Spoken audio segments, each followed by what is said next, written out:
Today on Dr. Phil, after meeting only once, they tied the knot. We have two strangers that are married. No wonder this blended family Your children met for the first time at the wedding. is so mixed up. She says you hated her kids. I did hate them, yeah. I'm not gonna lie. How do you hate children? If you're not gonna punish your kids, why should I punish mine? I do punish my No, kids. you don't. This family isn't blended. We've got two warring camps under one roof.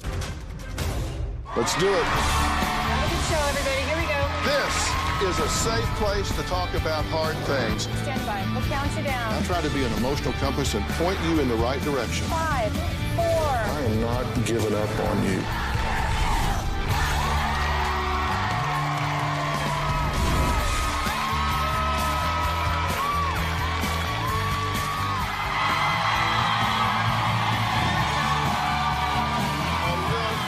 How you doing?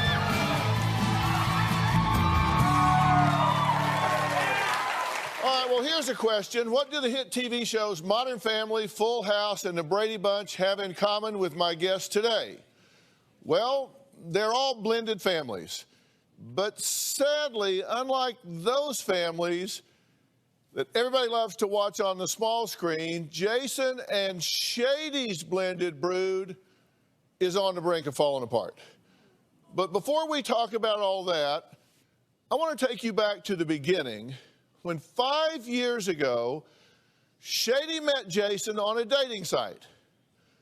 Now, after knowing each other only 2 months and meeting in person only once, these two lovebirds thought it would be a really great idea to get married. Sadly, these two didn't race into this sacred union alone. Jason has 4 kids from a previous marriage. Shady has 3. And get this, these 7 met the first time at the church. Yeah, they met on their wedding day. Now, of course, with 7 children under one roof, there's bound to be some chaos. Well, you don't normally punish your kids either, honey. It's not true. My marriage is currently on the verge of falling apart. This is not the life I pictured when I married Shady 5 years ago. It has been a roller coaster the whole time. Jason is controlling, sneaky, manipulative. He was not the gentleman that I thought that he was. I met Jason on a dating website. When I first saw Jason's profile, I was not attracted to him. He is not my type. He is short, bald. I thought Shady was very beautiful. I did think she was out of my league. I fell in love head over heels quickly. After a month of communicating long distance, we decided to meet in person. Jason and I were married just 2 months after we met online. Jason was in the military. I moved all 3 of my children, Avery, Allie, and Wyatt, to where Jason was stationed at the time. I have 4 kids from my previous marriage: Shay, Hunter, Chloe, and Brinley. I didn't talk to my kids about marrying Shady. My kids met Shady for the first time on our wedding day. I really didn't think about the consequences of marrying a woman with children. I began to feel a little uncertain about our marriage. Jason is like Dr. Jekyll and Mr. Hyde. He's a very nice gentleman in front of other people. At home, he wants to be in the middle of everything. He yells and screams and cusses. My marriage started to take a turn when I noticed how Shady disciplined her children. Jason was like a drill sergeant. Everything had to be done his way. Okay, Jason, chill out. They were disrespectful, they talked back, they didn't listen to their mom. Jason likes to degrade me in front of our children. We very seldom talk, but when we do, it seems like it always ends in an argument. But you throw in the mix of children and life stresses, takes the fun out of a relationship. Shady and I tolerate each other right now. I can't continue to live like this. I'm miserable. Well, creating a family with members from previous relationships, I mean, come on, this can be stressful, and the outcome is rarely what you anticipate. Jason and Shady learned about this the hard way. You interrupt me, you get loud, you want to make a scene in front of everybody in the house. Jason is tearing apart our blended family. We have very different parenting styles. What did I tell him? I'm not understanding what you're trying to say. Shady and I never discussed how we were going to parent our children. We never discussed rules for the house. I'm gonna be reprimanded. It doesn't matter. They're just. Anytime that I bring up issues with the kids, she'll say that you take care of your kids and I'll take care of my kids. You're not going to punish your kids. Why should I punish mine? I do punish my No, kids. you don't. Shady believes that I am too mean, and I believe that Shady is too inconsistent and not fair. Shady is never wrong. Shady is always right. Shady knows all. Jason is always looking for reasons to punish my children, Allie, Avery, and Wyatt. One time, Jason found bubble gum in the bathroom sink, and everyone in our house was grounded for about a week. Jason went on a rampage over the bubble gum. He was storming around the house, screaming and yelling. The smallest thing set him off. I don't get angry for no reason. I notice things. That's who Jason is. I notice everything. I'm attention to detail oriented. I'm the head of the household. I think my word should be the final word. But he does not allow me to say anything to his kids. Whenever I try to reprimand Jason's kids, he tells me to leave them alone and to mind my own damn business. Jason and I got full custody of his 4 children last year. When my stepchildren moved in with us, Jason's kids treated me like I'm an evil witch. Often I'm ignored, even when spoken to or asking a question of one of them, the children will not respond. I was not ready for a blended family at all when I married Shady. Having a blended family is one of the hardest things I've ever done in my life. Oh, okay. So you met online, Yes. a dating site. Yes, we did. Which I think is a great, fine way to meet. Nothing wrong with that. You're right. But you were in different cities. States. Yeah, different states. Yes, we were. 1,000 miles apart. Yes, sir. And so you chat each other up for a month or so. Right. Did you talk on the phone some? We did. Oh, well. Skype. Yeah, Skype. Skype. And you met once Correct. and decided, we need to get married. Yes. So the second time you saw each other in person was at the wedding. That's Yes. right. Your children met for the first time on your wedding day. Then you move a mother-in-law in. 10 of you under one roof. What could possibly go wrong here? Lots of things. You didn't much cotton to her kids in the beginning, right? Well, you meet them for the first time that first day, and they were just seemed like normal kids. She says you hated her kids. Well, that came in Kentucky. That's when she moved to Kentucky, and then we started living as a family. You didn't actually start hating them till Kentucky. Correct. You cannot make this up. How do you hate children? Wow, that's a good question. Thank you. I don't know if it was so much that I did hate them. Yeah, I'm not going to lie. I did not want to be around them because they were smart asses. They didn't listen to their mother. I went from work, and I would come home dreading going into that house. What did you say to yourself that allowed you to spend one night under the same roof with someone that declared he hated your children? He didn't actually tell me he hated my children until we had been married about 3 years. Okay, how did you spend 3 years and 1 day under the roof with someone that declared that he hated your children? He wasn't still hating them at this point. He was proclaiming that in the past he had hated them, that he had dreaded. I did not know he was dreading coming home from work.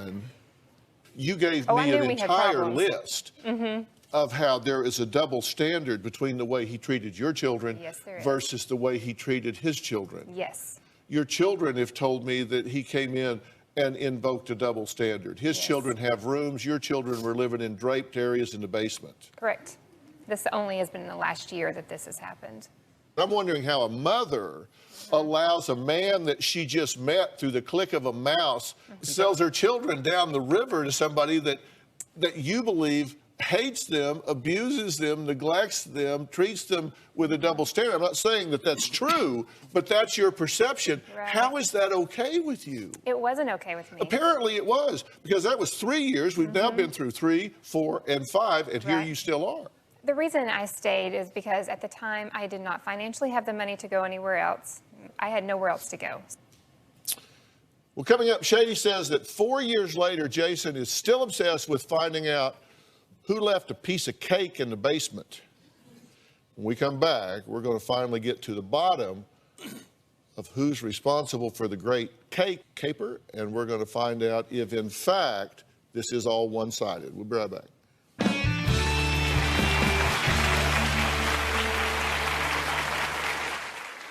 Jason works against everything that I do. It is always us against them. It is me against him. My kids on one team, his kids on another team. Shady's kids think they're better than my kids. They don't dress like Shady's kids. Shady thinks that she is smarter than me and that she is better than me. Feels like it's just a war going on. And later, I think I'm being misconstrued or portrayed here. Do you always tell the truth? Well, no. Of course not. I might lie, but I don't exaggerate.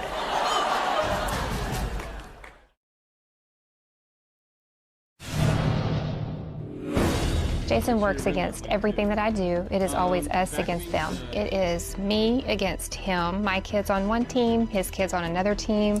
Feels like it's just a war going on. Jason likes to turn every disagreement into a show in front of the whole family. You want me to just refill it? No. I wouldn't. This is too big. Honey, we're gonna eat this one. I feel like everything is a competition with Jason. Jason always has to have the last word. Shady thinks that she is smarter than me and that she is better than me. Shady's kids think they're better than my kids. My kids don't talk like other people. They don't dress like Shady's kids. Our kids are complete opposites. My children are very social, very outgoing. But that doesn't make Shady's kids better than my kids. I feel like Jason and his kids often see us as the enemy. One time my stepson Hunter told me he and his siblings were the good kids and my children were the bad kids. Jason loves his kids more than he does me or my kids. He always takes their side. He has said, I will never be able to love you or my kids as much as my own blood. I do love Shady's kids, but not as much as I love my own kids. Blood is thicker than water. I've worked very hard to make our family one family unit, all the while having to fight Jason, who wants to keep everything separate. okay, what's got you ready to take issue with so many things? Inconsistency. Being inconsistent, not following through.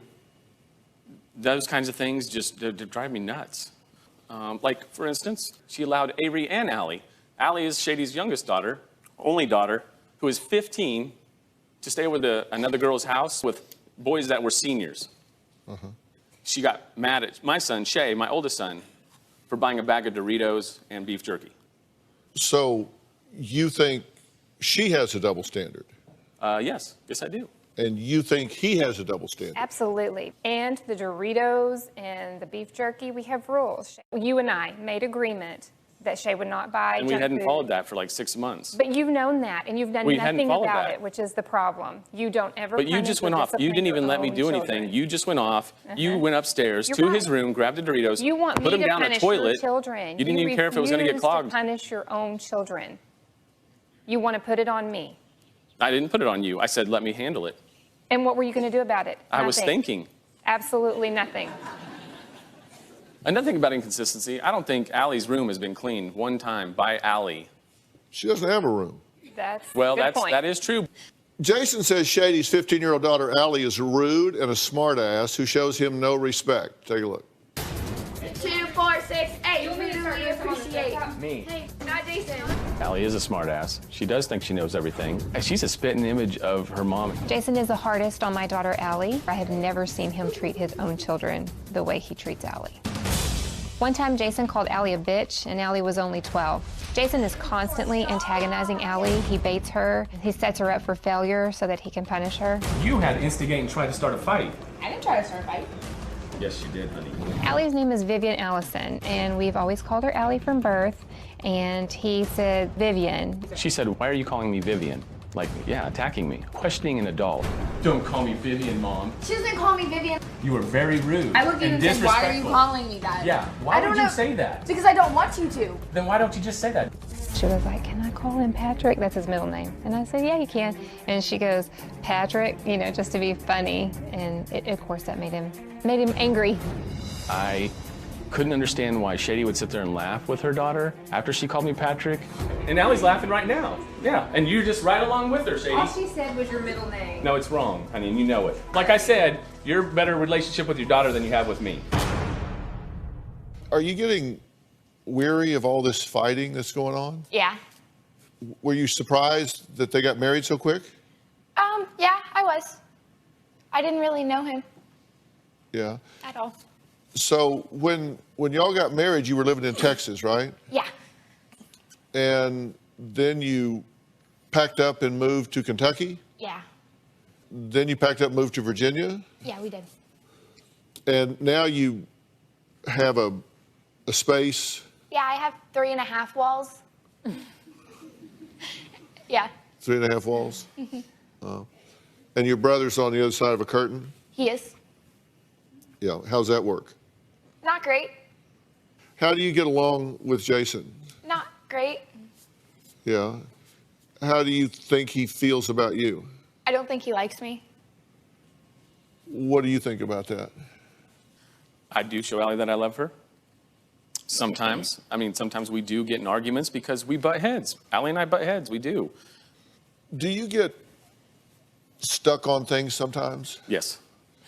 Like this cake thing? Yes. There was cake left where? It was downstairs in the basement in our house in Kentucky. Yeah. It was And- a plate, cake, and a fork. You still seem a little upset about that. I never found out who did it.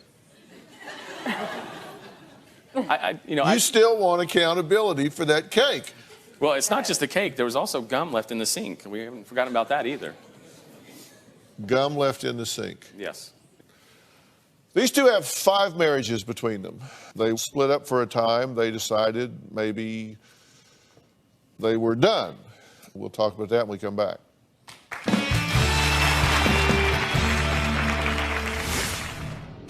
Did it ever occur to you that, you know what, this might be a really good time for me to not be in a relationship?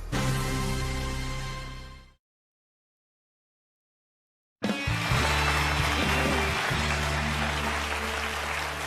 want to remind everyone, these two have only been married 5 years. They met online. A month later, they met in person. The second time they met, they got married. But that's not all. When times got tough, these two felt like, well, it's over with, so they kind of went outside the marriage. During the lowest point of my marriage with Jason, I rekindled a romantic relationship with one of my exes. When Shady told me that she had had sex with her ex, I was numb. I went to Texas for the holidays. I started making arrangements that I was going to stay there, but then I had to go back and get my things. And when I was back home, we worked things out. I don't trust Jason. I know that Jason has also talked to other women online. One time a random number popped up on my husband's phone, and it was a random woman that he had had a relationship with from the internet. I suspect that Jason is still having online relationships because he never sleeps. He stays up all night long on the computer. I did talk to other females online during the first part of our marriage. It was an addiction. I loved the chase. Is there anything else y'all could do to sabotage this thing? So both of you during a break kind of reached out to other people. Yes. I wouldn't call it a break. It was Thanksgiving. She went to Texas, I went to Kansas. Did you each think that this was unraveling? Yes. Yes, we did. Yeah. Yep. But you thought you would visit your ex. I did. Yes, I did. And this was a good idea. Why? This was not a good idea. This was a bad idea. But it seemed like a good idea at the time. Why?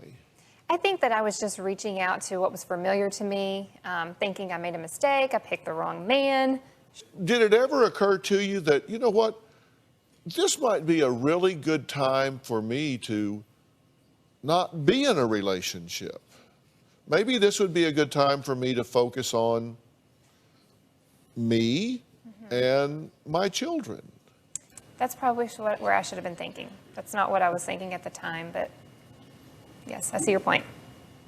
But then you decided, well, no, I'm going to go back. Planned to go back, ordered a truck, we were going to load the house. Actually, we did.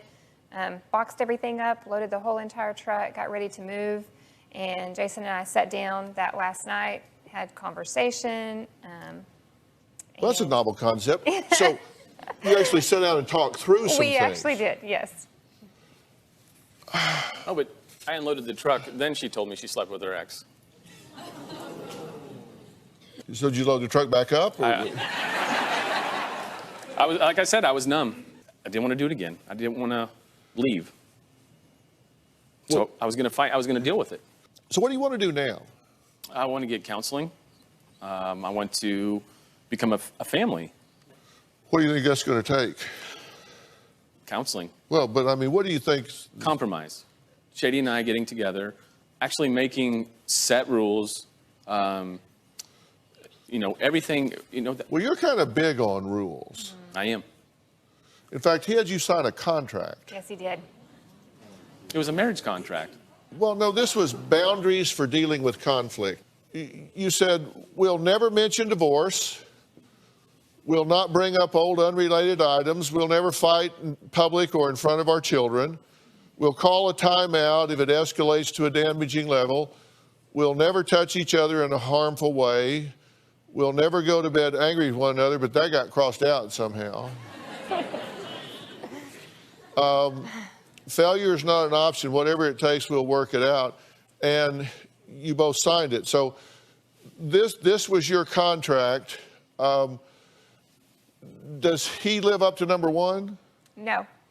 He doesn't live up to number one? No, he does not. Okay, so he doesn't live up to that one. Does he live up to number two? Not at all. He doesn't live No. up to number two. Does he live up to number three? Number 3 is his favorite. He loves to fight in public. Okay, so he gets a double. Yeah. We'll call timeout if it escalates to a damaging level? I've yet to ever seen him call a timeout. Okay, so he doesn't do that. We'll never touch each other in a harmful way? He has never physically hurt me, so he does live up to number 5. Okay, so he does live up to number 5. Okay. Failure is not an option. Whatever it takes, we will work this out. I mean, you are here. He's still trying. Yep. Okay, you are here. Okay, so, and what happened to number 6? That was my suggestion because that's been impossible. We do go to bed angry at times. We get up the next morning and continue on, but sometimes we can't resolve it before bed, so we just took that one out. Okay, so you just killed that because you did. fight so much, you got to get some sleep. Exactly. Exactly. I like a schedule, love schedules. We're going over the chore list so you guys know what chores you guys have today. I love to have things where they're supposed to be.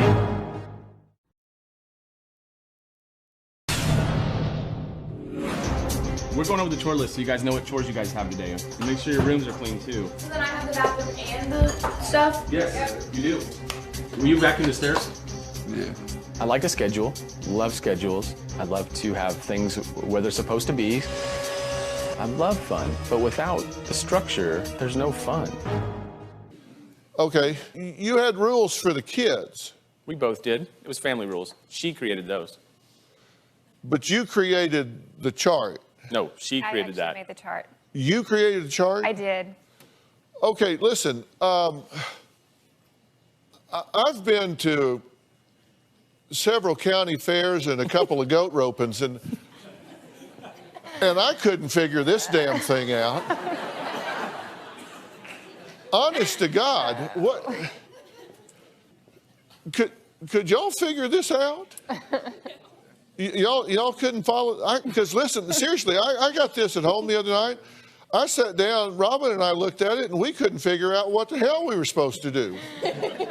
Y'all couldn't figure this out? No, they just tell us. We had the vision of y'all standing there at the refrigerator. Seriously? I did the best I could. Really? What do you do for a job? I manage a salon. He should have made the contract. And yeah, well, Every name has a color code, though. that's ridiculous. But if they fail, there are consequences. Yes, there is. This took 2 pages. Okay, so if you don't do these things that you couldn't figure out you were supposed to do, then you get confined to your bedroom and/or space. You lose your electronic privileges. You have to write reports. You have to do all of these sort of things. So with 10 people, you got to have some organization. You got to have some rules. I understand. Have you ever heard the old saying that a fish stinks from the head? No, never heard that. What it means is it all starts with the leadership. Chaos begins from the top down. Disorganization begins from the top down. Disrespect begins from the top down. Everything starts from the top down. And if you look at a situation and it's chaotic, don't you have to look at the leadership? Yeah. You're a military guy, right? Don't you have to look at the leadership? Yes. So, isn't this a top-down problem? Yes. I think so. With 7 children under one roof, why not add a mother-in-law? Well, that's what Shady and Jason did. We're going to meet Shady's mom, Shirley, when we come back.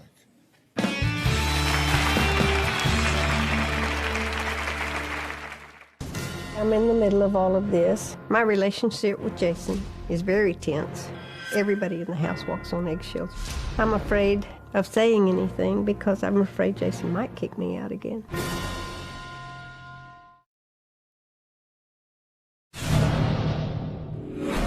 My mother, Shirley, moved in with us to help take care of the kids. My mom would step in when Jason was too rough on my kids and when he was being mentally abusive. Shirley is an alpha, like a man. She wants to be in charge. Jason is paranoid that my mom and I are talking behind his back.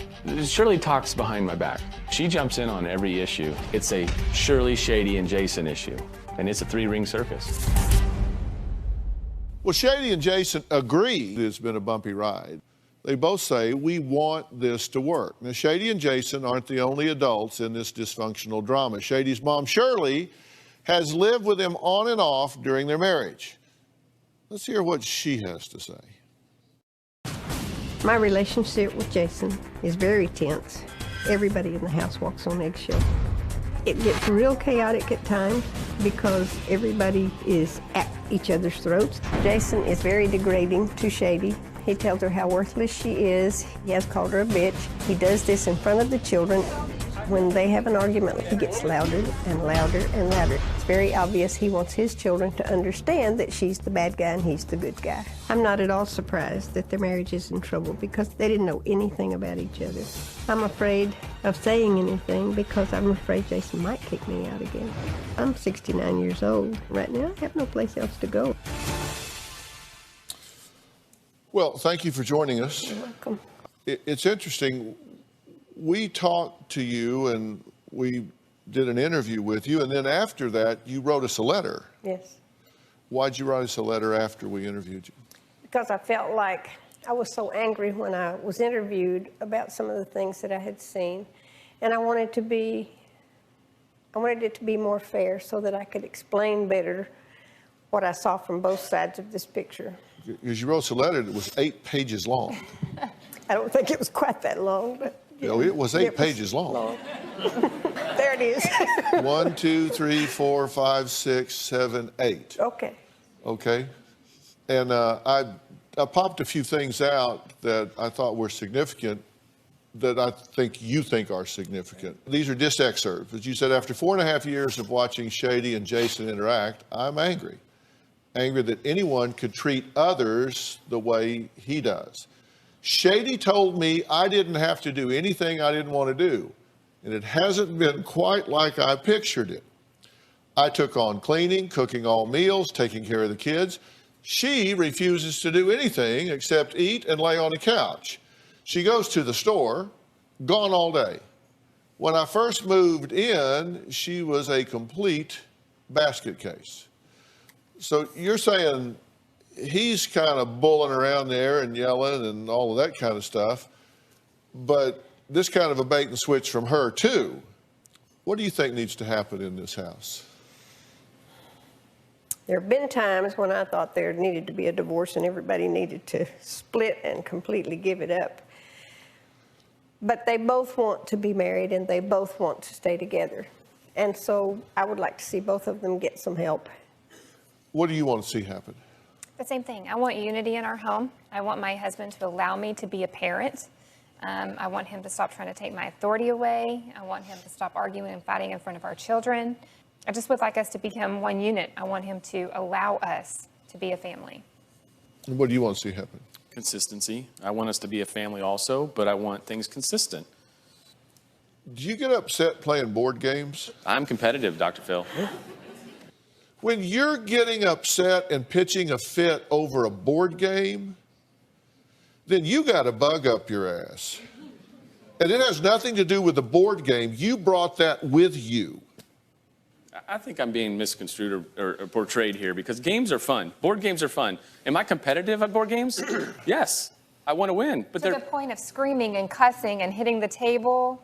Yes, so did Yeah, your children other did the people. same. I know. Yes, it's our family. It's the way They've we're learned from competitive the on board best. games. They've learned from the best. It's board games. Did We're having fun. y'all have one of these let's not go to bed angry nights and you decided to sleep on the couch? Yes, we have She slept on the recently. couch. I've slept on the couch before. And you wouldn't give her a pillow or covers? He came in there, grabbed the pillow, the blanket, took them in our bedroom, and locked the door. Don't remember that, Left me on the Dr. Phil, couch. but if she says I did it, I might have done that. But she exaggerates a lot. Do you always tell the truth? Well, no. Of course not. Who does? But I don't exaggerate. You don't exaggerate. No, I might lie, but I don't exaggerate. Can I make this situation better? Well, hell, you can't fall off the floor. So, can I make this better? Yeah, I do think this can get better. Seriously, because they have done, well, nothing right. So, if they start to do some things right, then it has to get better. So, what do they need to do right? I'm going to tell you when we come back, and you are going to be really surprised at where we're going to start. In fact, you're going to be shocked. We'll be right back.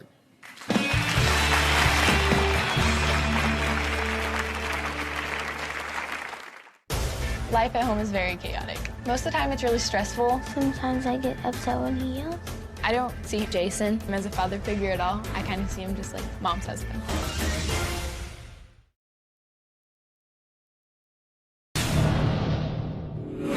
I don't see Jason as a father figure at all. I kind of see him just like mom's husband. I just see him as there to like be with my mom. Life at home is very chaotic. Most of the time, it's really stressful. Jason will scream at my mom. He'll tell her like, shut up. I was surprised that my mom married Jason because he blamed everything on us and like we didn't really like that. I was shocked because he never talked to us about her before. I thought Shady was nice when I first met her. I see my dad and Shady arguing. Sometimes I get upset when he yells. It feels uncomfortable when they argue. Jason treats us differently than he treats his own kids. We found out they were actually like moving in to stay. It was like automatically Jason was like, my kids are not moving into open spaces with no doors. Me and Wyatt had to move out of our bedrooms into the basement. My bedroom's right here, and then not even a whole foot is Wyatt's bedroom. If I want privacy, then I have to like close them completely, which is really difficult to get them like to completely close. It's so annoying when Jason argues with me over petty things. The day they got married, we were gonna go out to eat afterwards. They even got an argument that day. My mom wanted to go eat Mexican food, and he was like, no, me and my kids don't like Mexican food. He got like really upset about it for no reason. I think I'd be relieved if Mom and Jason split up. Okay, guys, if this situation could work, would you prefer that it work, or would you prefer that it not? If she would like it to work and that's like what she wants, then I want the best for her. So if she wants it to work, then they should make it work. Okay, and Allie, what's your thought? I mean, like Avery said, if Mom wants it to work, then I would like it to work out. But at this point, I don't think it's going to. Okay, do you guys have an opinion? I would like it to work. Yeah, and you're? I'm Shay. Do you have an opinion? I want it to work, so same thing you said, pretty much. You got to be really willing to do something different. And what you need to do to begin with is some premarital counseling. Children of divorce and children in blended families have the needs of acceptance. They need to know that they have acceptance from both of the parents. They have to have assurance of safety, mentally, emotionally, physically, spiritually. They got to have freedom for guilt or blame. They got to know this isn't my fault. They're hearing you fighting or money problems, but they got to know it's not their fault. They got to have some structure. They got to have a stable parent that has the strength to conduct the business of the family, and they have to be allowed to be children. Kids are going to be kids. They're not soldiers. Yeah, Yes, sir. Very true. Yeah. I don't ask myself why this is failing. I ask myself, why not? How could there be any other possible outcome? If you want this to work, then you've got to do the work necessary to give it a chance. And you have done none of that. You've done none of that. You said our children are opposite in personality. Our parenting styles are opposite in personality. And both of you fight for those parenting philosophies and defend them, and neither one of you are within a country mile of what is a healthy parenting style. You fight to defend yours, you're wrong. You fight to defend yours, you are wrong. I'll tell you what will work when we come back.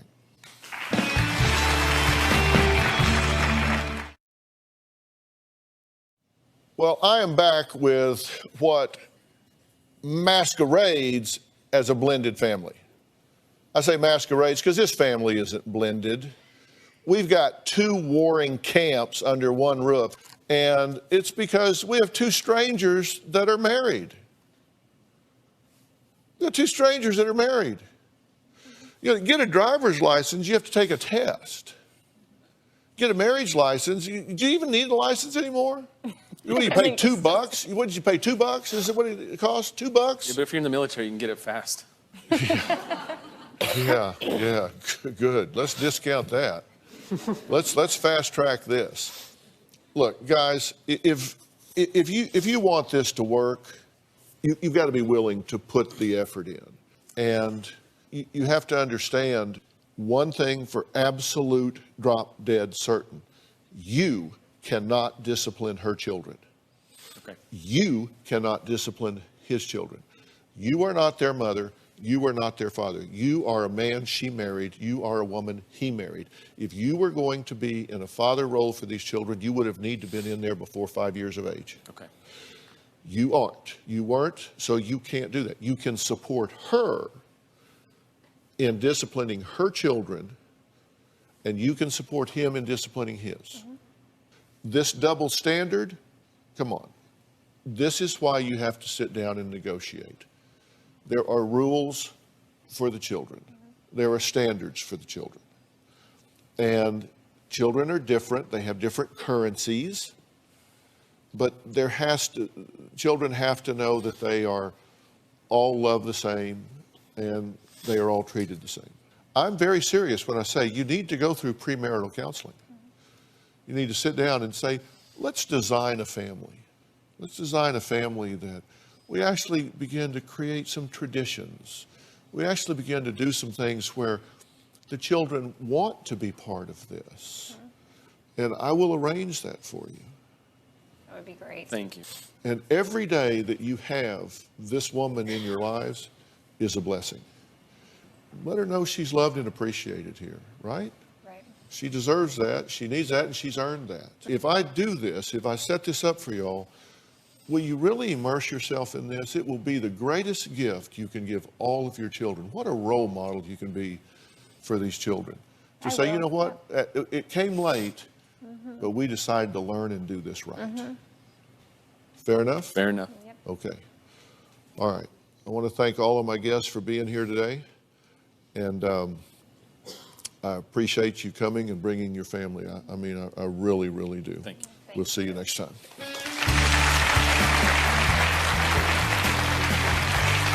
All right, guys, thanks. Good, thank you.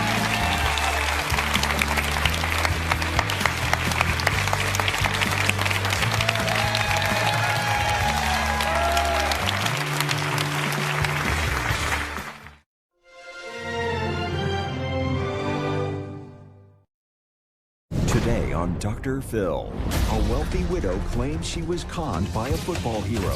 He had swindled me out of $3 million. Clueless victim? I'm just a little housewife. Were you in love with him? I was not. But you do refer to him as your boy toy. Or co-conspirator? Some people say you became Bonnie to his Clyde, calling your friends up for $500,000, and then everything hit the wall, and you put on your Aunt B face and said, I don't know nothing about nothing. Let's do it. Have a good show, everybody. Here we go. This is a safe place to talk about hard things. Stand by. We'll count you down. I try to be an emotional compass and point you in the right direction. 5, 4. I am not giving up on you.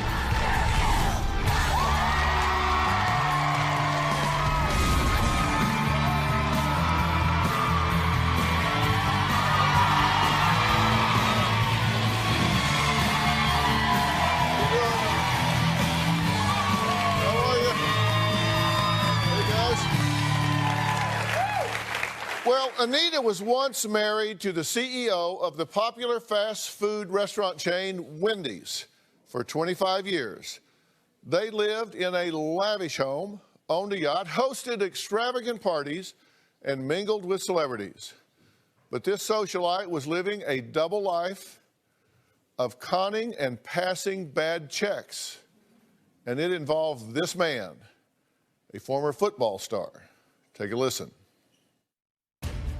Hey, I won't get us the money today, but it's going to take a couple checks from you, okay? And one's to another guy that I know, and he's just going to hold him until I pay him back, okay? Big thanks for helping me, but I'm going to give you part of that money and give the other part to... You got a little cash, too, okay? So I'm supposed to write a check to what? You need to get on the freeway and meet centers with Polaris. What am I meeting him for? You're giving him a check, and he's taking... That was part of a wiretap that brought down former Ohio State and NFL quarterback Art Schlichter, who Anita claims not only duped her out of $3 million, but also forced her to scam her friends and former employees out of $500,000. She's a woman who once had friends all over town, but now they're victims. We've learned Anita L. Barney is at the center of at least a half-dozen lawsuits, saying she owes a bundle of money to people for promissory notes she never kept and tickets she never delivered. Barney secretly used the money to fuel a ticket scheme involving former quarterback Art Schlichter. Did you swindle anybody, Mr. Schlichter? Schlichter promised to repay Barney for money she lent him on the deal.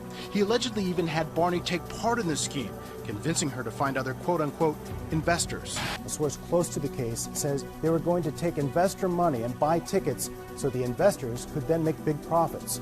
All told, Barney's accused of owing more than $360,000.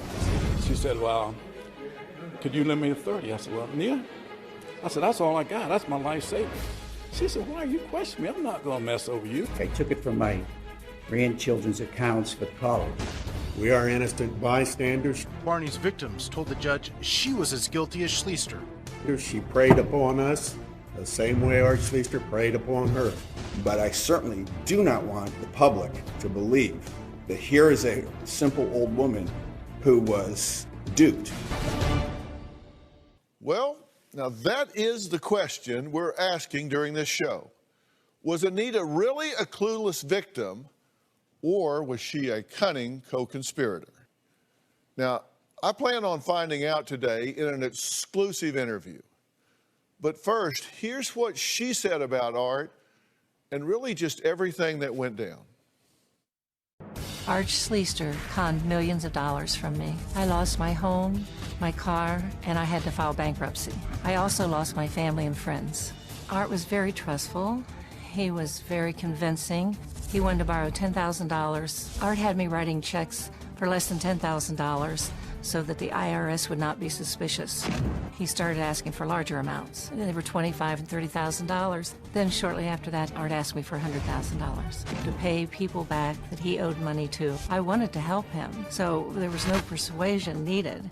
He said that the mafia broke his ribs and they would come after me and maybe my family if I didn't help him get some money to pay them. So he had me terrified. I slept with a shotgun in my closet. He had people following me and watching my condo at all times. He suggested that I get a reverse mortgage. I did get one for $185,000. I never took any of the money for myself. He took all the money. In less than a year, he had swindled me out of $3 million. When Art got all my money, he wanted me to start calling my friends and asking them for money. Art had me tell my friends different stories. He told me to see if any of my friends wanted to buy high state tickets. One story Art had me say was, I need a personal loan. My friends would believe me because I was a very honest person. I ended up getting over $300,000 from my friends. I believed my friends would get their money back, and I was very excited about that because I was going to make my friends money. Never dreaming he was lying. Never.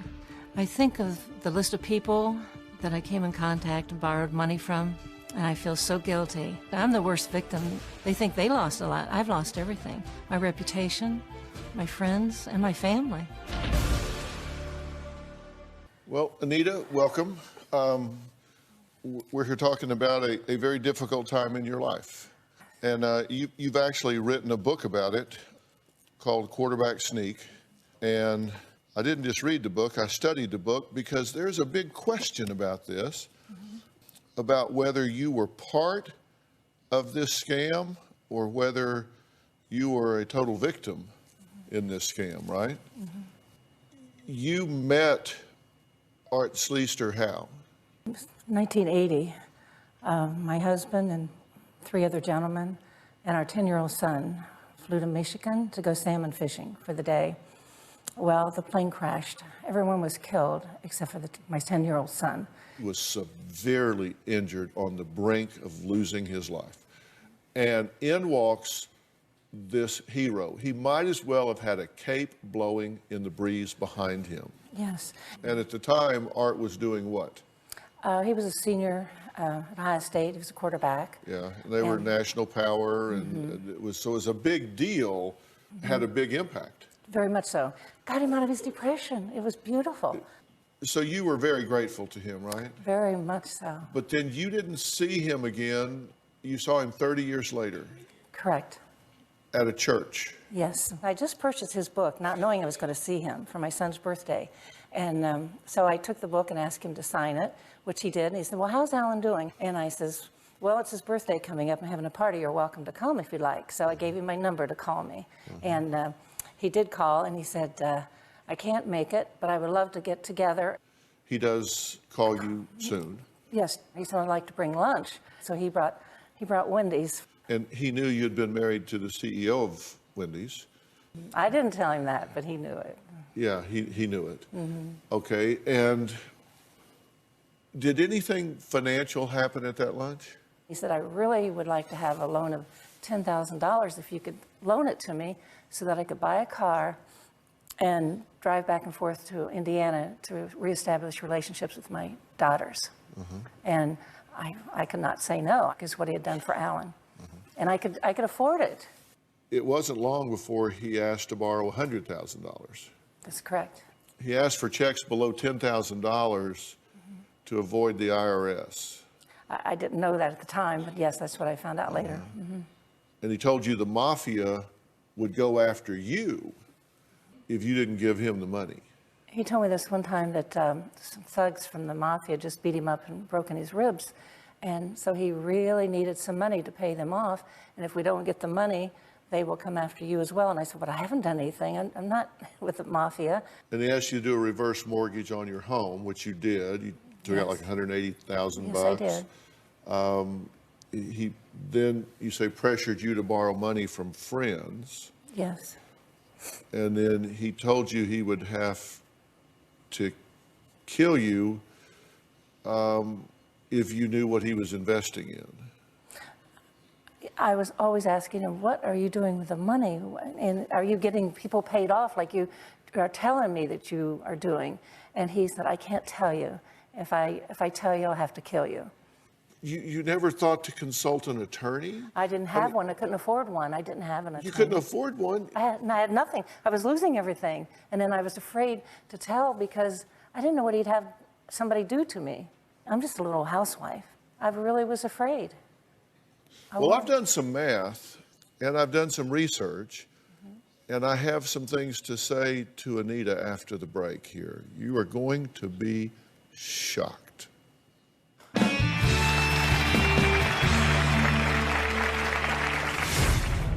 People stood up in court and said that very thing. They said, come on, do not think this is just some little old lady over here that got conned.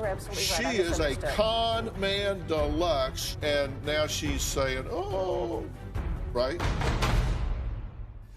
And later, I would loan him money for a car again. You would loan this guy money again? I don't know how to explain myself. I'm sorry. You can't make sense out of nonsense. That's why you're struggling.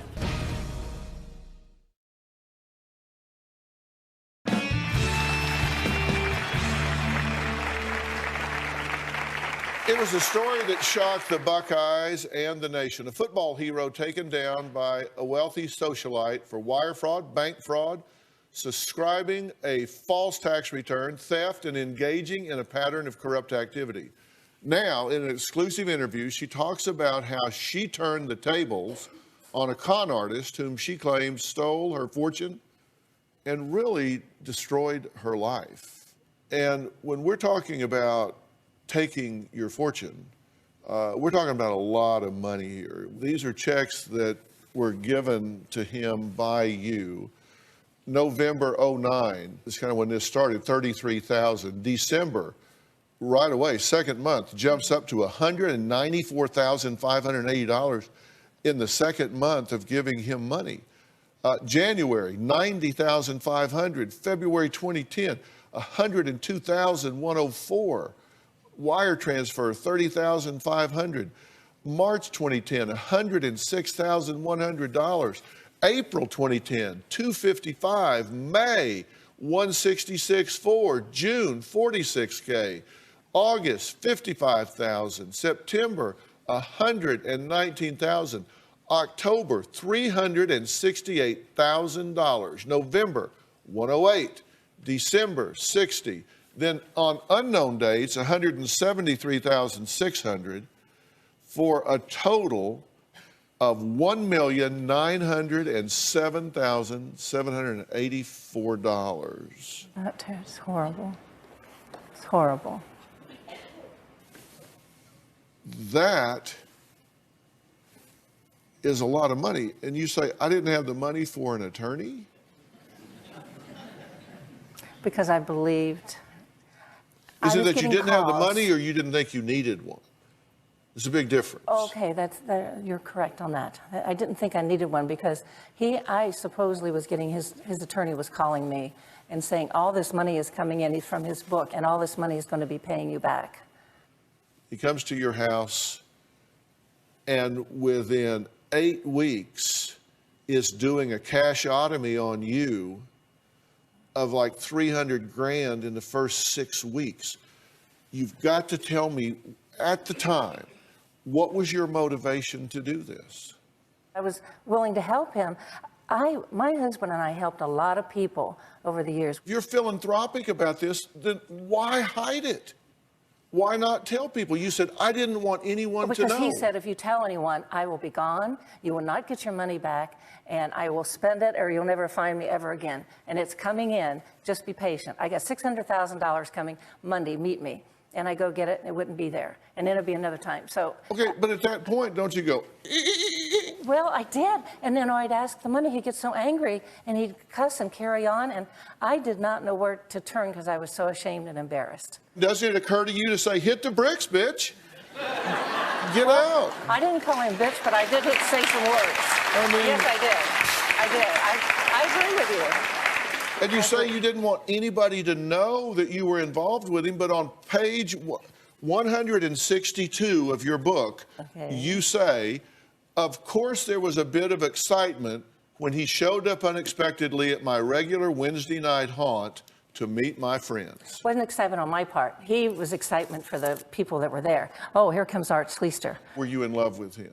I was not. But you do refer to him as your boy toy at one point. when I went to, people were always in Florida, always trying to fix me up with people. And I laughed, said, oh, I don't need a boyfriend. I got a, what is it, boy toy, whatever you call it. That's what I call it, is what you call it. All right, well, whatever. Sorry, I apologize. You said at one point he did get a little frisky. Yes. And so I thought, well, I'll indulge him. But then when he couldn't perform, I came to my senses. Yes. Well, you sigh, you wrote it. I didn't write it. I did write it. I did. I'm just rolling my eyes because I did it. You're telling me that you weren't distracted by having this young quarterback hero pursuing you in some way? Well, I was single. He was single. And just something happened that night, but really did not happen. We did not have a sexual affair at all. It's embarrassing now that people have to know what I did. I feel so guilty. The alternative theory that some people have advanced is that you became Bonnie to his Clyde, and you were calling your friends up and setting them up and knocking them down for $500,000. And then everything hit the wall, and you put on your Aunt B face and said, I don't know nothing about nothing. Oh, I don't think I did that. But you know that's what people stood up in court and said that very thing. They said, come on, do not think this is just some little old lady over here that got conned. You're absolutely right. She is a con man deluxe, and now she's saying, oh, right? That's right. That's right. That's what they were saying. He knocked you down for $1.9 million, and you're saying, if you needed a car, I would have some controls, but let's get him some wheels. And later, I worked for her, and I was just thrilled to be able to help her. You haven't paid her back.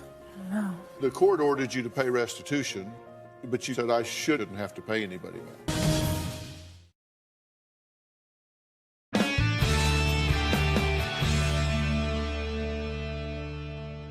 When we were interviewing you about the book and for the show, didn't you tell us that you would do it again? I would loan him money for a car again, but that would be, no, wait just a minute. But then I would control the situation. But if he would ask me, start all over again, I would loan him $10,000, but I would cut it off. I would never give him another penny after that. You're actually telling me you would loan this guy money again? I won't. With controls? I don't know how to explain myself. I'm sorry. You can't make sense out of nonsense. That's why you're struggling. Well, You would give this man money again?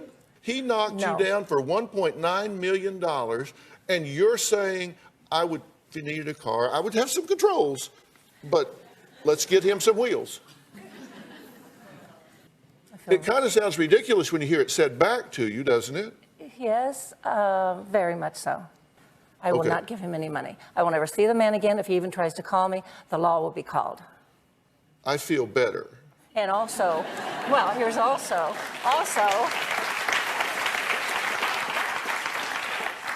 I plan to be there saying, do not let this man out.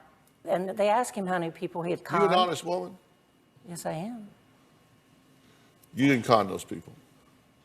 No, I lied. He had me lying to them. He wrote scripts for me to say to these people. And he said, if you don't, it was always, I wanted my money back. And he said, if you don't get money for me to pay these people back, that's what he was always saying. I'm going to be gone. I'm going to be gone. Okay, so you were willing to throw your friends under the bus to get your money back? Because I was desperate. I didn't want him running. I didn't want him to leave. No, finish your sentence. I was desperate.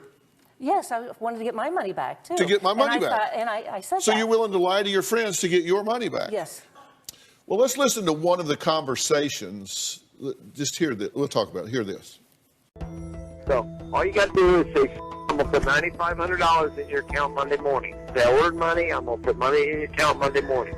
I just cannot do it today because I'm not in town. So the money will be available in there Monday morning. I'll go to the bank, give me your account number, and I will, don't tell her I'm going to do it. Okay. Tell her you're going to do it. Okay. And I'll go deal with her on Sunday if I need to. I'm doing All right? it. And you'll call her Monday afternoon. You need her account number. Call her Monday afternoon, make sure she got it, and then make arrangements for the next step. That's all you got to say. Okay. All right. That was him telling you what lies to tell them. Yes. And he had written scripts out for me to say to them as well. And you said, okay, I'll do anything. Well, I was working with undercover then, and they're trying to get me to lead him on to try to get information about where's the money, what he's doing. So I was lying to him. I was lying to everybody. That was believable to him because that was typical of your conversations. Yes, he'd asked me on occasion if I was wired, and I said, why would I be wired? And are you doing something wrong that I should be wiring you? Okay, a guy's taking money from you, hand over fist, and asking you if you're wired, and nothing clicks. It says, you know what? I need to go talk to somebody. But it was clicking. I knew it was starting to set in, yes, and that's why I eventually said the only way to stop this is to call the authorities, and I did. If you're writing this book because you're wanting people to know what really happened, right? I'm trying to, yes. And tell me what was behind the decision of, like, showing this big, massive house that you lived in and the yacht, and you went through and you talked about being in the Ed Sullivan Theater when the Beatles performed, and in the picture here with Eddie Fisher and Vice President Bush and Regis Philbin, and flying around on private jets with Henry Mancini and all of these people, and that doesn't sound like just a little old housewife. Over the years, people have wanted me to write a book about the life that I led, and this is before I ever met Bob even, and I never would do that because I felt that it was bragging, and I didn't want to do that. And then they wanted, I didn't even want to write this book to begin with, but the authorities thought I should, and they thought I should start the beginning of my life to see what kind of life I had and how a con artist can take everything from you. The authorities wanted you to write this book? Anita says her daughter resents her for getting involved with Art after she was warned to stay away and not give him any money. So we're going to meet her daughter and find out what she has to say about that when we come back.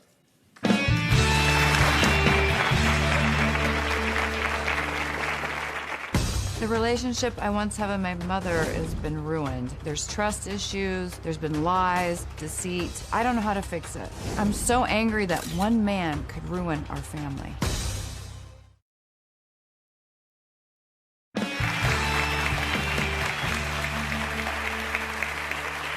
Was Anita conned by a football Casanova, or is she a scamming seductress herself, as some people testified in court? That's what we're trying to determine today. Anita says her daughter Angela hates her and calls her an embarrassment to the family for scamming her own friends out of $500,000 to give to former football star Art Schlichter. My mother was the type of woman who would give to everyone. She was very sweet and kind, but after my mother started to spend a lot of time with Art Schlichter, she became a different person. She was very cold. She was distant towards me. My daughter would ask me questions, but I had to lie to her because I couldn't tell her what was going on. And I was even afraid to tell her because I didn't know if she would confront Art. In 2010, I'd asked my mother for money to get eye surgery. I told her I could not loan her the money because it was tied up in a trust. But that was not true. I didn't have the money. I was lying. The relationship I once had with my mother has been ruined. There's trust issues, there's been lies, deceit. I don't know how to fix it.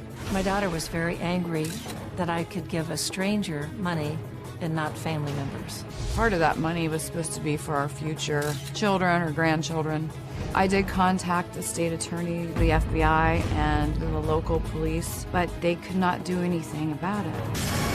Unfortunately, no one ever got their money back. I've shamed my daughter, and I've shamed my family. I'm so angry that one man could ruin our family.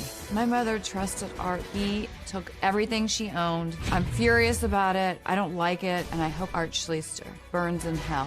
I have a hard time, even today, still trying to trust her. My mother didn't think about anybody else's feelings in this situation. Angela, thanks for being here. When you warned her about this, you were very straight about it, right? You just said, you should not be involved with this guy. You should not give him one dime. The first time my brother actually told her, do not talk to this man, do not invite him to my birthday party, stay away from him. And I was actually staying at her house at that time and had answered the phone. And it was a man's voice, and he was talking, I want to say sexy, and he thought I was my mom, and I said, sorry, this is Angela, not Anita. And his voice changed after that, became more professional. What did she say? She was in denial. She was in denial. She was just like, well, it's no big deal. I'm not involved with him. She just lied to me. You didn't know she was giving him the money.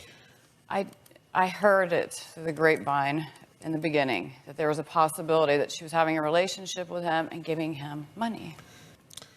We kind of compiled a list of the people that were scammed by her, she says, at the insistence of him.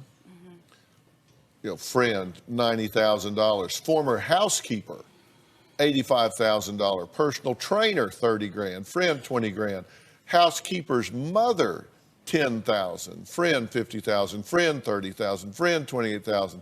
Singer, $10,000. Friend, $31,000. Friend, $25,000. Former teacher, $10,000. Maintenance worker, $14,000. An employee, $39,000. Truck driver, $20,000. I mean, it just goes on and on for a grand total of $898,300. These were real, everyday people that were emptying savings accounts to give you the money. And you knew you were lying to them when you were telling them what you were telling them, right? I believed it because he was paying sometimes and it was coming through, but then then he stopped paying, and that's when I didn't know what to do or where to go. And then eventually it had to stop. Well, one of those former friends even wrote Anita a letter. And it says, Anita, what were you thinking? You are one of the dumbest people on earth, or you were in love with the guy. You scammed your friends and family, so you should go to jail along with Art. He used to say, I want you to fall in love with me so that you won't turn me in. When somebody says, I want you to fall in love with me so you don't turn me in. I said, what are you doing wrong?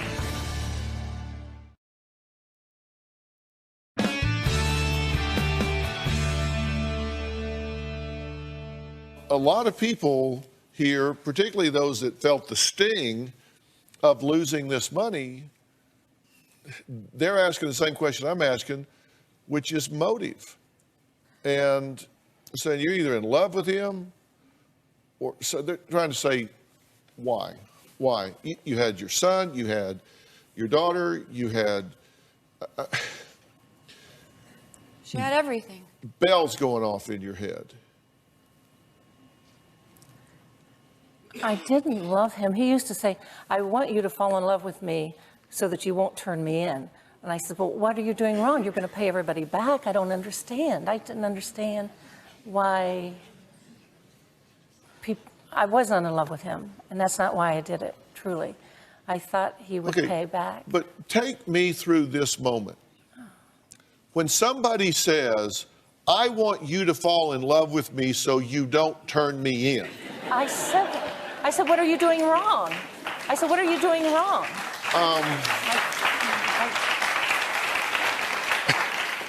Dr. Phil, I got it. Is that not, I don't know, a clue? Is that not a clue? Yes, it is. It is. It is. And, But at you that say, time, and you say, oh, what are you doing wrong? What?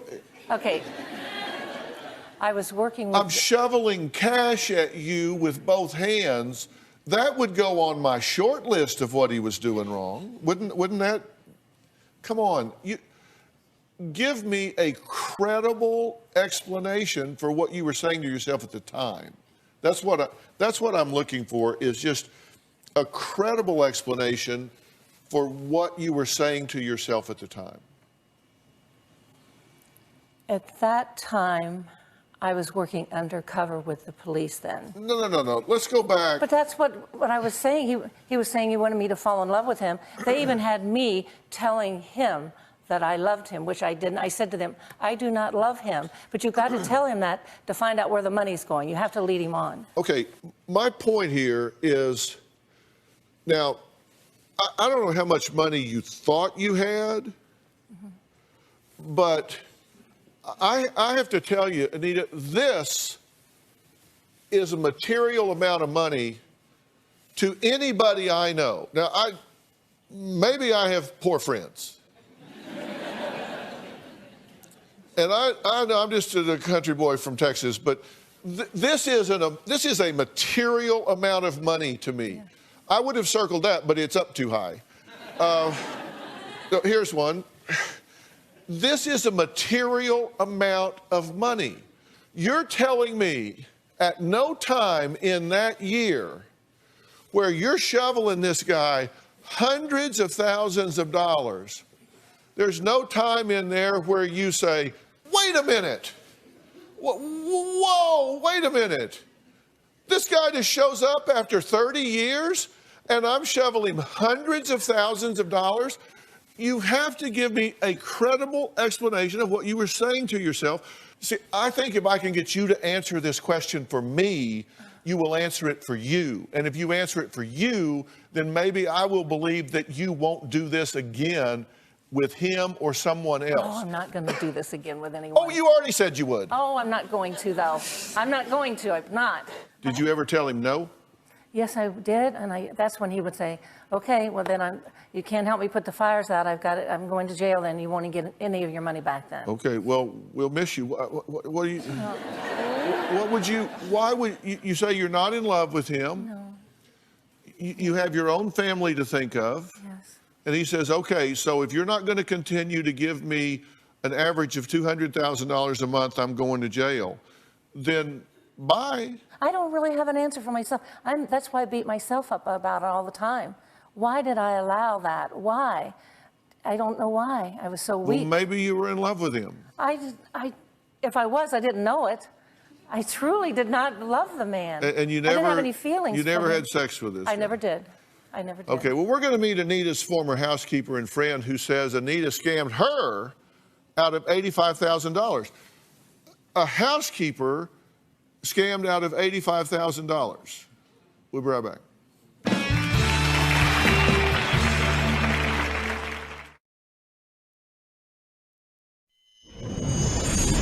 I worked for Anita and her husband as their housekeeper. They treated me like I was part of the family.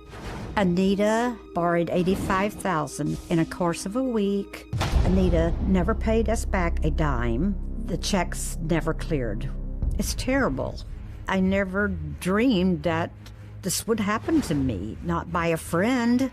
It's been hard because my husband and I have worked hard for what we have, and part of that has been taken away. We will never get that money back. Well, Anita's housekeeper of 12 and a half years, Sue, says she took out a home equity loan and handed over the cash. Sue, thank you for joining us. What were you giving her the money for? What was the explanation to you? She said she had a chance to buy Super Bowl tickets for her family, and she could not get to her investments. Asked me if I could loan her the $5,000. And I was just thrilled to be able to help her. And I knew she had money. I knew her husband had passed away and had left her a large amount of money. So I knew she had it somewhere. Were you buying Super Bowl tickets? No, I was not. Okay, so that was a lie. That was one of the scripts that he wrote for me. Okay. He told you to say that. Yes. And then how'd the $85,000 come up? It all happened like within a week. She wanted more. I can buy more tickets and I can make you some money, but you can only get a certain amount from the bank each time. And I think the most they would give us in one day would be like $10,000. Are you getting cash? Yes, we go to the bank, get cash. She had to have cash. Okay, we went to the bank, we get $10,000 maybe out, give it to her, and she said, "Oh," and we go to another bank and we get more money out there. We did it. There was no explanation. You trusted her. I trusted her, exactly. So how much of that $85,000 do you still owe? I think the loan is down to $77,000. You haven't paid her back, right? No. Why not? You don't have it? No, I do not. And the court ordered you to pay restitution, but you challenged that in court and said, I shouldn't be made to pay restitution because I've taken bankruptcy, so that should be discharged. I shouldn't have to pay anybody back. I don't know that. I mean, I'm sorry. I'm very naive. I didn't. Is that what the attorney said? Because this woman down here deserves to have her money back. She does. She does. And that's why I'm doing this. That's why I'm doing this. I'm putting my heart and my soul and everything out here. I'm doing this. The court ordered the defendant to complete 100 hours of community service, pay a fine of $5,000 plus court costs, and pay restitution of $426,800 to 19 listed victims. Defendant challenged the authority of court to order restitution because the money stolen have been listed as debts and discharged in the United States Bankruptcy Court. All of the debts involving the victims were discharged. Defendant argues the court cannot order restitution because the debt no longer exists. I thought they ordered her to pay back. No, she thinks she does. I do. The court kicked that motion to the curb and said, you got to pay them back. That's right. They discharged your motion. They said, no, you're going to pay them back. And that's fine with me. Okay. And that's fine with me. That's fine. I want that.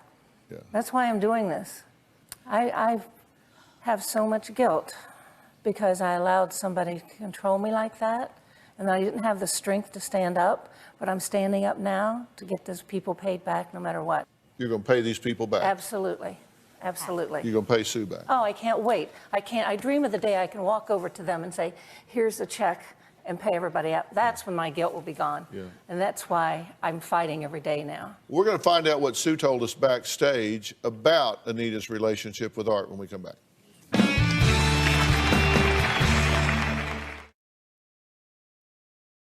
Well, I'm back with Anita, Angela, and Sue. And the book is Quarterback Sneak, and it's written by Anita. And it is an interesting read. It is well done. I've read it cover to cover, and it is an interesting read, and it was well written. And your commitment is that the proceeds of this book go to pay back the victims of these crimes. Yes, absolutely, yes. I'm glad to hear you say that. Sue, I've been trying to get to the motive here. Why would somebody do this? I don't know. Do you think she was in love with him? She says to me, oh, guess who I'm seeing? I don't know. She says, I'm seeing Art Schleister, but don't tell I don't want my family to know. She was proud of that. Guess who I'm seeing? It's like, you know. So she was bragging about it. Yeah. I was. I met Art Schleister, is how I felt at the time. But I'd never had a relationship with him, and I never had an affair with him. Yeah. You may not have had an affair, but you got screwed.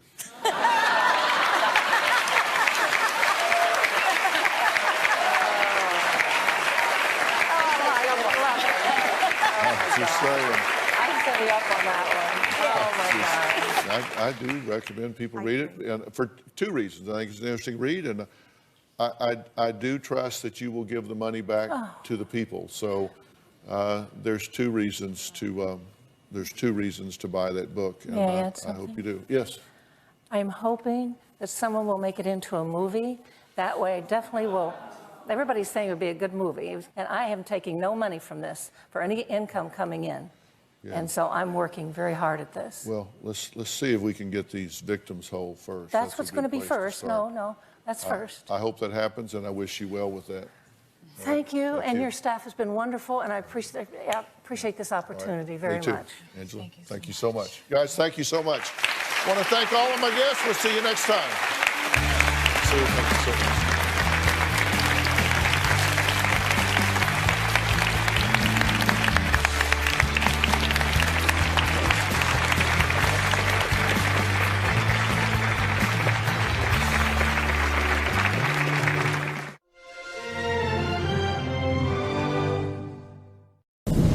Today on Dr. Phil. You stole from her childhood. It's gone. Her stepfather, convicted of abuse, but... You say your family does not believe you. They've abandoned me for him. What do you do I feel like you're the only hope that I have left to convince my family that I'm not lying. I need to be protected from him. when the family you love It has nothing to do with him manipulating me. You're right. It has everything to do with you not being a mother. calls you a liar? You believed her when she told you at 11. I don't remember her telling me. Why are you lying? No, why are you lying? I don't have pictures of Mother's Day. Mom, why don't you believe me? Let's do it. Have a good show, everybody. Here we go. This is a safe place to talk about hard things. Stand by. We'll count you down. I try to be an emotional compass and point you in the right direction. 5, 4. I am not giving up on you.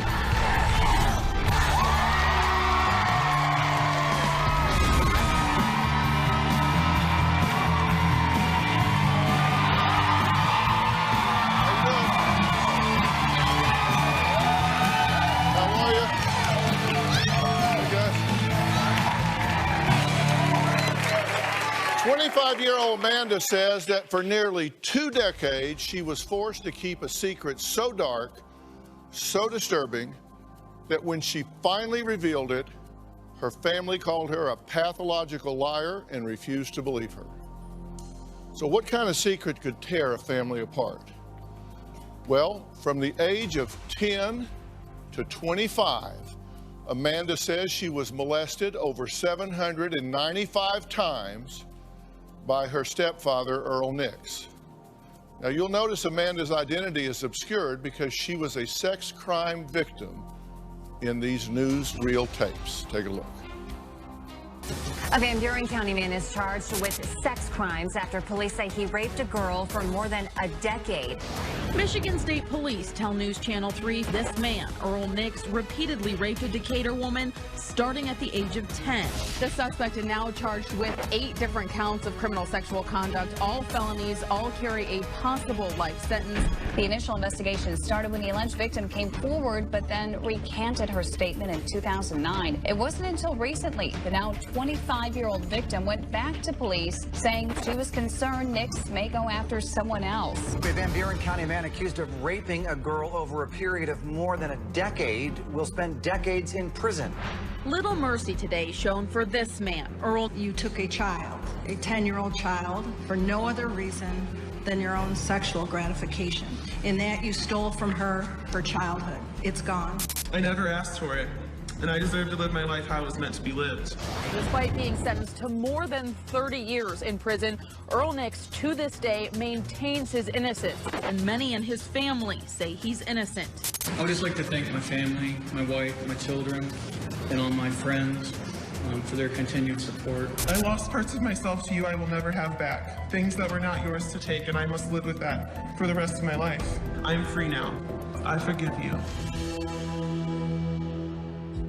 Well, despite a jury conviction, Amanda's mother, Dee Dee, and their 2 other children say Earl Nix is 100% innocent, and Amanda is a vicious, attention-seeking, pathological liar. Amanda says she's shocked that after all she's been through and a guilty verdict from last year's trial, her family still refuses to believe she was ever molested.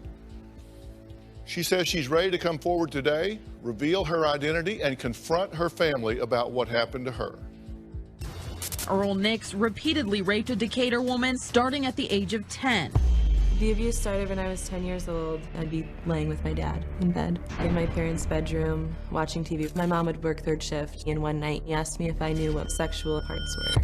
I felt very disgusted, very dirty. From there, he continued to push himself on me. He would coerce me into rubbing against him or grinding on top of him, acting as if we were having sex. I was very confused. I accepted it because I was 10. On one occasion, Earl asked me to come down to his room. He would leave the door cracked and having sex with my mom, and he wanted me to watch. I did it because I wanted to please him. By the time I was 11, we were actually having sex. This was happening about 4 nights a week on the nights my mom would be working. I finally got the courage to tell my mom. She immediately talked to Earl, but he made it seem like we were just cuddling on the couch together. After that, the whole thing was just swept under the rug. As I got older, the abuse continued. I knew that as soon as my mom would walk out the door, my dad would have sex with me. It was very terrifying. By the time I was about 15, I didn't want my mom having sex with him. I was his. I belonged to him. I was extremely brainwashed and manipulated by him at that point. So much so that I felt that I was in love with him. At 11 years old, Amanda says she tried to tell her mother what was going on, but Earl explained it away. He said, look, it was just innocent cuddling on the couch. Then 7 years ago, when Amanda was now 18, she tried to tell her family about the abuse, but then she recanted. I became very rebellious. I started acting out because of what was happening to me. I was screaming for attention in very negative ways, and my mom sent me to a counselor. I ended up telling my grandmother and my counselor that my father had been molesting me. Immediately, CPS and the police got involved, and they began interviewing my family. But Earl had me very well wrapped around his finger. Earl told me we had a special bond. Nobody would ever come between us. Nobody would ever understand our relationship. And if I told anyone about it, I'd be ripped from my family would be torn apart. I decided to protect my family's happiness and sacrifice my own. I refused to cooperate with the police, I refused to cooperate with CPS, and I refused to comment to them about anything that had happened. They didn't have a victim, so they couldn't have a case, and the investigation eventually was closed. I had been suffering this abuse for 10 years, and for me, it wasn't gonna stop. I had given up my chance to break free. She says when she gave up that chance, her twisted relationship with her stepfather continued on. It lasted through her engagement, her marriage, and even after the birth of her first child. About 2 months after my daughter was born, I was at my parents' house and my dad asked me to expose myself to him. I knew that I was right back in that place where I started. I was right back there. I just really thought it was over. And it wasn't. Sometime later, I was visiting my parents, and my dad and I were in the garage. I just remember being pushed up against this table, and my dad is doing what he always has done. After that, we started having sex about once a week. It was almost not an option for me to be able to break away from this because I had a husband whose heart would break if his wife told him what had been happening to her. I had a mother that her husband's been doing this to her daughter for 15 years and she's so blind to it that she can't see the truth. There was no option for me. I had to do what I had to do. One of the final straws came when Earl told me that he tried to make the perfect daughter out of me and failed, so he would have to start over with my daughter. A friend of mine and my counselor urged me to call the police. The suspect is now charged with 8 different counts of criminal sexual conduct, all felonies, all carry a possible life sentence. When Earl was arrested, it was all very surreal to me. It was all coming to an end and he was finally getting what he deserved. I was standing on the side of right. My mom, my brother, and my sister weren't, and it just made me feel like they didn't love me. Okay, Amanda, I'm glad to meet you. I'm sorry for the circumstance. I wish we were talking about almost anything else. Your family, you say across the board, does not believe you. They don't believe me. Are you a pathological liar? I am not. Have you given them reason to doubt you? I mean, have you lied about other things throughout your life? I mean, I guess when I recanted my statement, that was a little confusing for everybody. And I'm sure that when I was 11, I told and Earl manipulated the situation and I agreed with him. I mean, I'm sure that's all confusing for them. This began when you were 10 years old. Yes. It was almost a year before he actually completed the sex act with you. Yes. It was then when you went to your mother. Yes. What was her first reaction the split second you told her? And she started crying. She hugged me and she said, "I'm so sorry this happened to you." So in that split second moment, she did believe you. Yes. And why did you tell her? I knew that I shouldn't have been touched that way, and I knew that I shouldn't have been touching my dad in those areas, and it was very scary for me. It's really hard to be a normal kid and by day and do these things by night and then look at your mother in the face and tell her you love her and try to be a normal daughter when you know that you're sleeping with her husband. So you felt guilty? I did. And were you afraid to tell her that you had been with him? Yeah, I was afraid that she'd be upset with me because I touched him too. When the police showed up to the house, I just remember him telling me that he didn't want to go to jail and he was scared, and I said, "I'm so sorry, Daddy, I'm so sorry, I'll take it back." And later... Why are you lying? No, why are you lying, Amanda? That's what I want to know. Your husband has been having sex with me.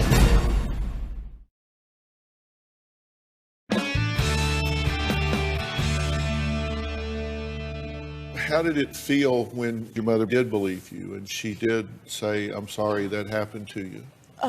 It was scary because I thought he was going to get in trouble, and I thought that, you know, my family would be completely torn apart. I mean, when you tell something like that, it's pretty... But this is when you're 11. Yes. And so then he's actually coming home at that time, right? Yeah. So shortly after. This confrontation takes place out in his vehicle in the driveway. Yes. You go out there with your mother? She went out first and then called me out after. Okay. And by the time she called you out there, had he flipped her? Yes. By the time you got out there, he had already convinced her not true. Yes. So when you got in the car, what was the attitude? My mom didn't say anything the entire time we were in the car. My dad basically just started talking, and he asked me what made me feel uncomfortable. And before I could answer, he kind of answered for me and said, "Was it the cuddling? You know, cuddling on the couch, is that what made you feel uncomfortable?" And I agreed. I said, "Yeah." And I was too afraid to say, no, it was the other stuff. So this continues on. Yeah. Then again, you tell in 09. Yeah. Okay, so you're how old at 09? You're 18. 18. Okay. So you tell again, and does your mother believe you this time? I thought she did. She believes you initially. Yeah. And this is reported. Yes. But then you do recant. Why did you take back what you said? Because I had the understanding when I told my counselor that this was between her and I. I did not want to pursue charges. I didn't want CPS involved. I didn't want my brother and sister to be torn apart from our family. I didn't want my mom to, I didn't want to hurt anyone. And he called me one day when the police showed up to the house, and he was running through the backyard towards his parents' house, or his dad's house, and I was on the phone with him, and I just remember him telling me that he didn't want to go to jail and he was scared, and I said, "I'm so sorry, Daddy, I'm so sorry, I'll take it back," and I did. But then this continued on after you were 18. I love my family. I love my dad in ways that I don't even understand sometimes. And I couldn't do it. I couldn't tell him no. I could not please him. I didn't want to lose my husband. I didn't want to lose my daughter. I didn't want to lose my family. I didn't want to disappoint Earl. He was my best friend. And what do you think now as you sit here today? My dad never loved me. I regret that it continued, and I regret that I wasn't strong enough to come forward before because I've hurt my husband. And this is my life now. So why come forward now, and why choose this place, this time, and me to talk to about it? I feel like you're the only hope that I have left to convince my family that I'm not lying. And I feel like my family needs to be protected from him. I would never tell anyone in the world that I slept with my father if I didn't. So you're not lying? I am not lying. If you say this about an innocent man who's rotting away in prison, that is a horrible, despicable, evil thing to do. It kills me that my dad's in prison, but I know that's where he belongs. Well, Amanda's mother, Dee Dee, says she doesn't believe anything her troubled daughter has to say because it's a complete fabrication. Dee Dee says her husband is a great man and her daughter is a pathological liar. My daughter Amanda is completely lying about my husband raping or molesting her. I know 150% that nothing like this happened. In 2009, when Amanda accused Earl of molesting her and recanted, she told me herself that she lied. She said she knew we were having difficulties in our marriage. She thought it would make it easier for me to leave and get custody of my other 2 children. I never told my mom that I made up this molestation story to destroy their marriage. When Amanda went back to the police last year with the same story, a lot of things just weren't adding up. Her dates and times weren't adding up. Places that she said it happened, she said that he tried to lift up her skirt on Mother's Day. She wasn't even wearing a skirt, she was wearing jogging pants. We even had multiple cameras in the garage and outside of the garage where she said a lot of the molestation happened that were hardwired to my TV. So when I hear all of these allegations, it makes it very hard to believe. I am convinced that Amanda did this solely for attention. Amanda has always wanted to write a book. This is a Lifetime movie, and Amanda wrote the script. Okay, you know that's her attitude, right? Yeah. But are you prepared to face her and deal with this and talk about it? Okay. So we're going to take a break. Could Dee Dee have known something was going on between her husband and her daughter Amanda? Is she being controlled and manipulated even from prison, as Amanda claims? I intend to find out. We'll be right back.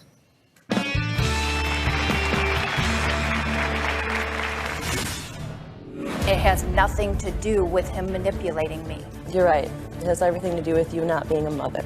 Your husband has been having sex with me. And later, what if she's telling the truth? And I can understand that.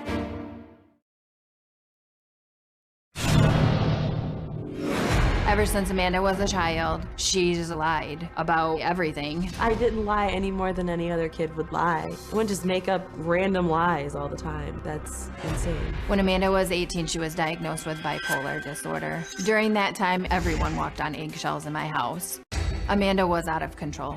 We fixed so many doors, broken windows. She would just start screaming and pulling out her own hair for no reason, run out in the street, lay down, say she's gonna kill herself. I am not bipolar. I was misdiagnosed as being bipolar because I was acting out. I was having sex with my dad. I was living this double life. How's a kid supposed to act? Well, Earl Nix adopted Amanda when she was 5 years old. 20 years later, he sits behind bars, convicted of 6 counts of first-degree criminal sexual conduct and 2 counts of third-degree sexual conduct for what he did to Amanda. Her mother, Dee Dee, says it's all lies. He didn't do anything to Amanda, and she joins us now. So I'm glad you're here. How do you come to the conclusion that your daughter is lying about this and the man you married is telling the truth? Because I know them both. There were 5 people that lived in that house. We walked on eggshells. Because your daughter was being molested by your husband. But I don't believe that. And it has nothing to do with him manipulating me. You're right. It has everything to do with you not being a mother. If that's what you feel. You were not the greatest daughter either. Because since I was 10, your husband has been having sex with me. How do you think that I'm supposed to act? Especially when you call me a liar. When you support if you say that for 14 years, he's supposedly been doing this, 7 you didn't live in our home, and you initiated and charged him money, I don't understand that. I don't understand a lot of facts to this story. I can pick out things that you've said in your story, and I know that's not true. I know it didn't happen. Really? Because you said I was actually wearing jogging pants on Mother's Day. You were. I had a pink and white polka dot dress on. No, you and I have didn't. pictures to prove it. When he was laying down in his bed watching TV and I went to say goodbye to him, he tried to lift it up, and you all were sitting in the living room. No. I went in there by myself. Why are you lying? No, why are you lying, Amanda?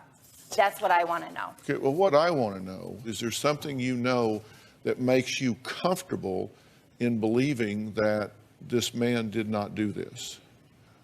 There's more than one thing, Dr. Phil, and just the amount of time alone. If we take the low number of 795 times, and then you calculate all the stuff that has happened in our lives, the surgeries, the vacations, the times that she testified herself didn't happen, it would have had to happen over 4 times a week. And that's just not even something that is a thing. She wasn't even at our house that often. For a period of 8 years, she was in the house. Yes. From 10 to 18. Yes. You believed her when she told you at 11. She didn't tell me at 11. Everybody keeps telling me that she told me when she was 11, and I don't remember her telling me. At the time in 09, when she did come to you at that point with the counselor, they talked about this. Complaints were filed. Not followed up on, but filed. You believed her then? I was in a state of confusion, but yes, I was standing behind my daughter. Because you made statements Yes, I did. to Child Protective Services and all at that point. I did. You made statements to them. This is their report in their voice. They're saying at this time, Dolores, for instance, Dee Dee, states that she learned the affair started when Amanda was approximately 13 years old. However, she could not confirm this. Another excerpt. Dolores also stated, since Amanda is now 18, she is afraid if Amanda doesn't want to bring the matter to the attention of law enforcement, this matter will be swept under the rug and nothing will happen as far as holding Earl accountable for what he did to her. Now, they attribute those statements to you. Did you make those statements? No, not all of them statements. Yes, I did make some of those statements, but I don't recall saying anything about Amanda bringing it to law enforcement. I was going along with what they were telling me I had to do. And I think I remember saying that I said something about I knew that this would end in a divorce. So clearly this was on your radar in 09. Yes, it was. Absolutely 100% on my radar. Okay. All right. And then she recanted Yes, she did. this report at the time, which you can understand at that point how that would be confusing to your mother. Yes. Because you said it and then you said, well, no, never mind. I'm very angry at the whole situation. Which doesn't sound to me like a rape thing, sounds to me like a whore. And later, Do not bring my grandmother into this. She's my mother, and I can bring up anything I want. She'd be ashamed And of all. you're my mother. You are my mother. You Do are not my yell at mother. me. Don't abandon We me. are-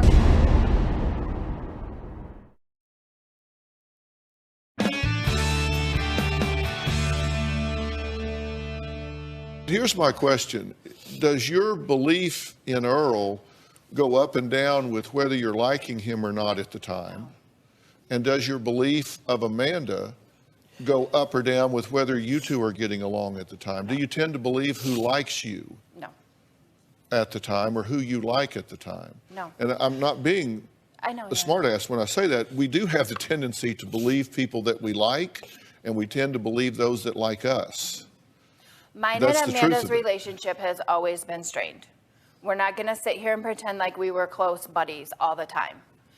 Yes, I did crave attention from Amanda because she never let me in. She rebelled on every aspect. If I told her the sky was blue, she was going to tell me it was purple and be mad about it. Mom, I rebelled because it was so hard. I had to keep you at a distance. And I Mom, can why don't you understand believe that if you had to recant it in 2009 because you... Okay, but let me ask you something. What if she's telling the truth? Let's assume that from 10 years old forward, your husband, in your absence, nobody's saying that you fostered, sponsored, endorsed this, but let's say that from 10 years old, your husband has been going in and raping your daughter.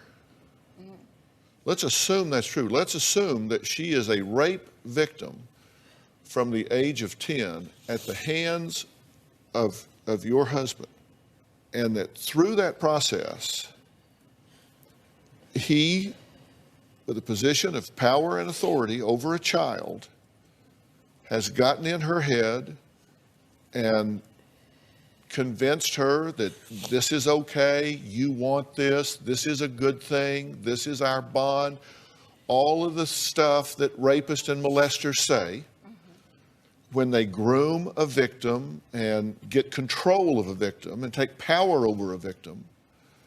Let's assume that that's true. Let's assume that if she sits here today, however she might have been difficult in other areas, that in this area, she's telling the truth.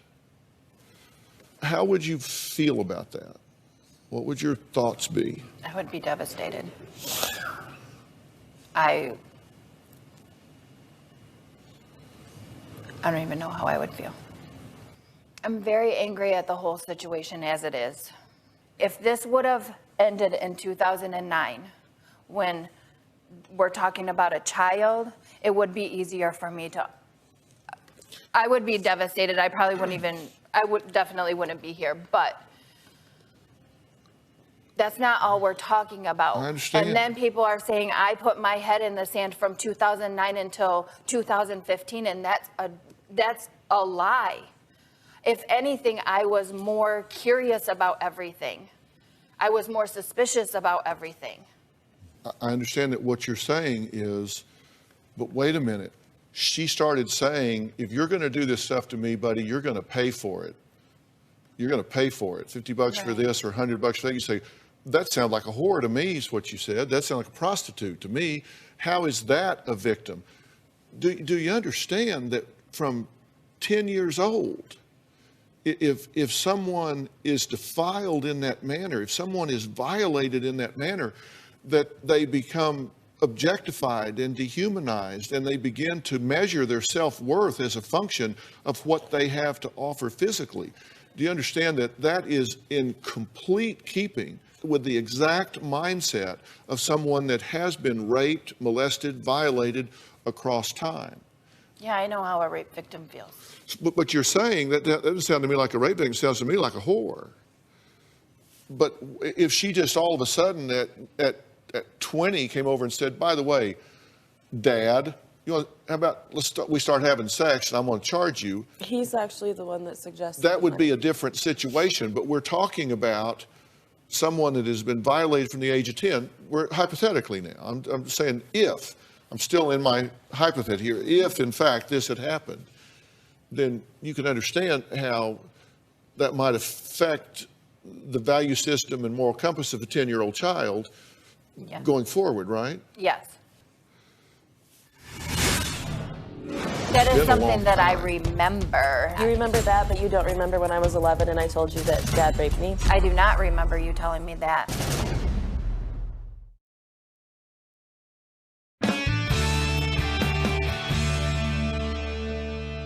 When she was 13, you took her to the doctor and had a gynecological exam done, and Yes, you I did. asked him if she was intact. It was a female doctor, but yes, I did. Her, if she was intact. Why did you ask that? Because Amanda and another one of her friends had boys in the house, and it was a concern because at the time, our youngest daughter was like 2. Amanda was babysitting her, and that's how we even found out that there were boys in the house, and they were in the bedroom and had locked my youngest out. So you weren't doing that I'm sorry, that's actually a lie. I went to the doctor because I've had very, very severe periods since I began them, and that was why the exam took place. The boy situation, that she's completely... Well, no, I didn't ask why the exam took place. I asked why the question was asked. That's why I asked the question, not why you went to the doctor. But that's why you asked the question, because you thought, is she being promiscuous? Yes. You didn't ask it because you were curious if your husband had been having sex with her. No, that is not why. And what did the doctor say? That it was still, that her virginity was still intact. So we asked you for that medical record, and you said, I don't have it. They won't give it to me. You said, but you told us you couldn't remember who they was. No, I know who the doctor is. I gave them the doctor's name and the doctor's office, but Amanda is an adult, and I did call to get the medical records, and they said, even though she's my daughter, she's an adult, and I can't access it. We actually badgered you about that, actually. We even asked your lawyers about it because the courts obtained my medical records. Because our thinking was, wow, if that's true, that could be exculpatory evidence, at least call into question. You know, that might be, I mean, if my spouse was sitting in jail for 36 years and I had something that would call into question, I think I'd have that sewed onto my arm. Yes, and we gave that information to his first attorney, not the attorneys he has now. The prosecuting attorney obtained my medical records. Well, then where's the report? Where's the record? I've been asking you. I don't have the medical records. I cannot obtain them. Why can you not obtain them? Caleb? Is this, you represent her? We represent He represents Earl. What we're doing is we're going through the process of obtaining those records. It's not very easy to get those records. You can't just subpoena it and all of a sudden it shows up. There's HIPAA regulations that we need to jump through certain hoops. Once we were made aware that those records might exist and they weren't brought forward in the original trial, again, we didn't participate in the original trial. We worked on the sentencing and the appeal at this point. So we're going forward, doing everything we can to get those records. And if we get those records, we think that should be enough for the appellate court to give us another shot at a trial and put that information in front of a jury. Yeah. It seems odd that if you had that kind of information available to you, that you wouldn't have that. I mean, it's that been is a something long that I time. remember, and I did tell the first attorney about that. You remember that, but you don't remember when I was 11 and I told you that Dad raped me? I do not remember you telling me that. It's very convenient. Well, we did ask you about it numerous times. We actually kind of badgered you about it because we were trying to get about the medical records. Yes. And you said you didn't remember who the doctor was. No, I have the text message on my phone that I gave to, I'm sorry, I can't remember her name. And I told them the doctor's name and the doctor's office and what town it was in. Because I didn't know if you guys could obtain them. In your text, you said it was a female doctor. Yes, I did. I'm trying to remember her name. She isn't there anymore. That's what I meant when I said you didn't remember her name. I asked the attorneys if they had them because I knew that the prosecuting attorney had them. But Earl's original attorney did not use those records in court. Okay. All right, well, we need to take a break. Next, Amanda says her grandmother is the one person in the family who does believe her. Dee Dee says she wants to know why, if her mother truly suspected something, she didn't do something about it. So we'll talk about that when we come back.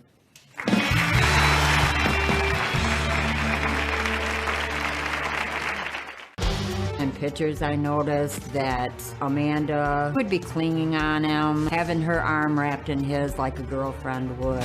Several times over the years, I've tried to talk to my daughter, but she just brushed me off and told me I was imagining things.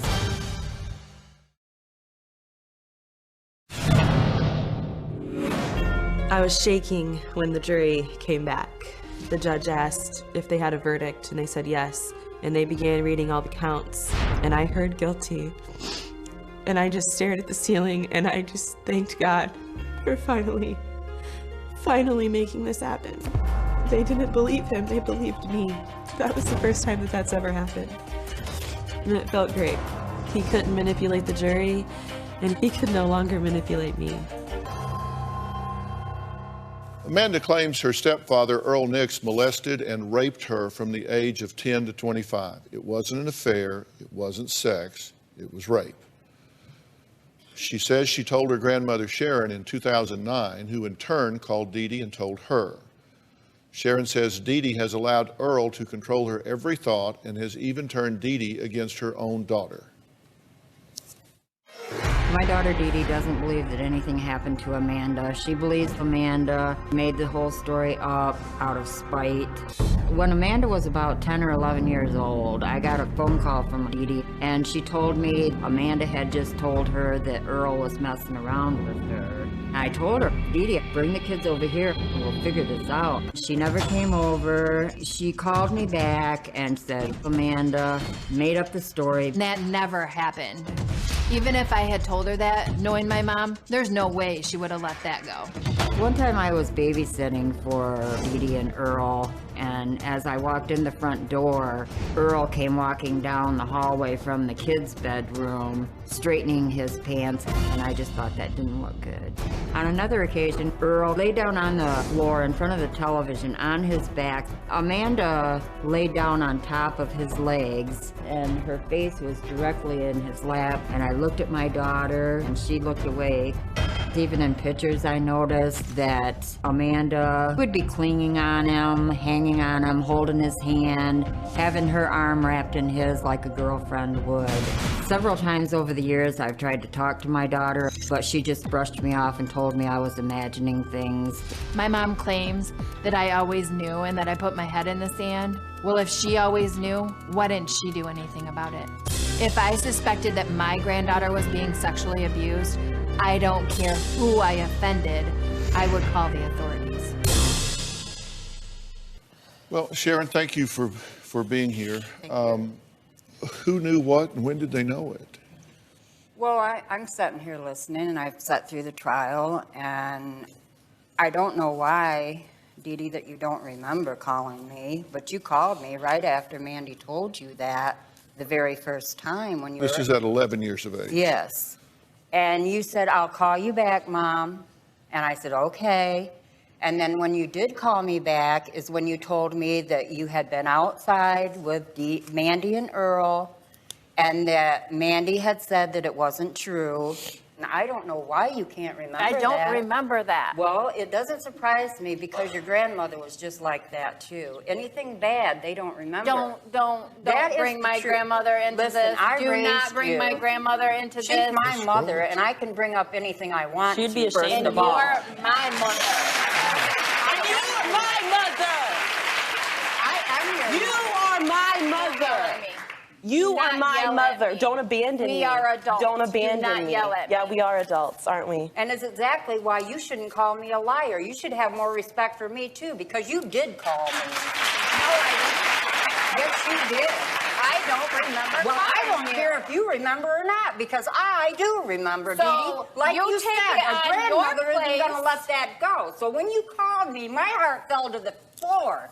Don't tell me what I heard and what I Don't didn't yell at hear. me. I'll yell at you anytime I want to, No, you because won't. you can yell at my granddaughter that's your daughter. I'm Well, done. whoa. Let's not deflect this situation here. We're here talking about your daughter. Caleb, And I'm done. What do you want him to do? You're embarrassing yourself. okay, let's just take a breath and we'll also take a break. Now, coming up, the recorded phone call Amanda says proves her 15-year-long special relationship with her father, Earl Nix, was sexual. Her mother has never heard this call. We'll talk about that when we come back.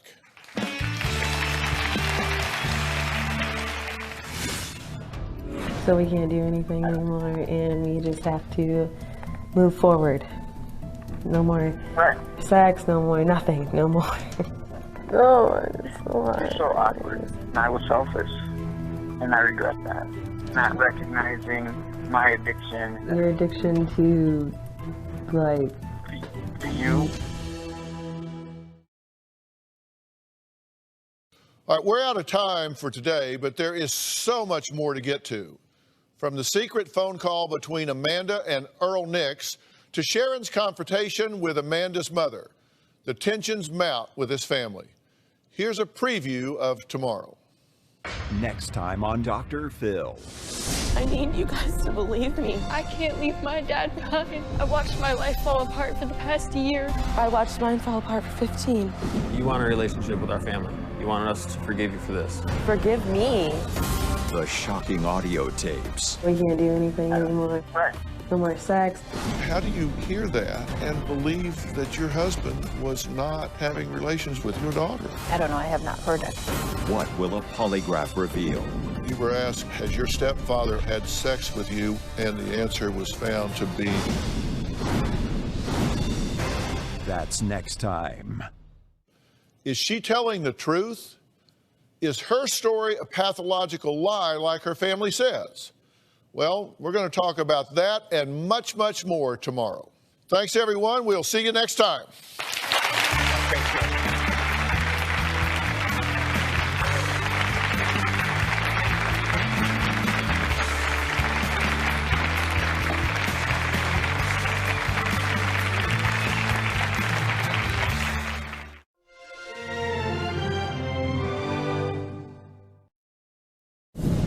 Today on Dr. Phil. A 560-pound man is riding his bike across America. He claims he's biking cross-country to lose weight. Have a Coke for breakfast. Moderation is the key. But his opponents say he's spinning tails.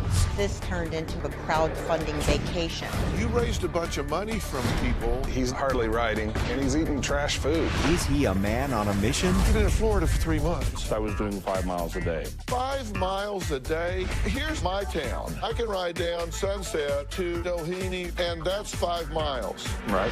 I'm still home. Or is he conning the country? I'm done with you just riding my rear. Climb down off your high horse. Let's count the days you've been sitting around in a hotel eating fast food.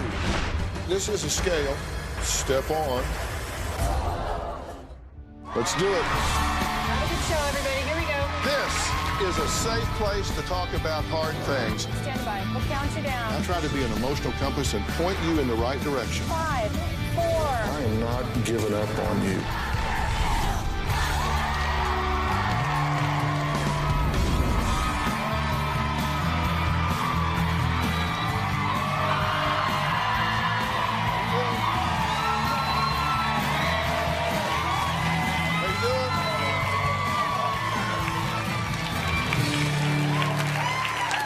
Last June, Eric's life had run off the road. His wife had left him. He was unemployed and tipping the scales at about 560 pounds.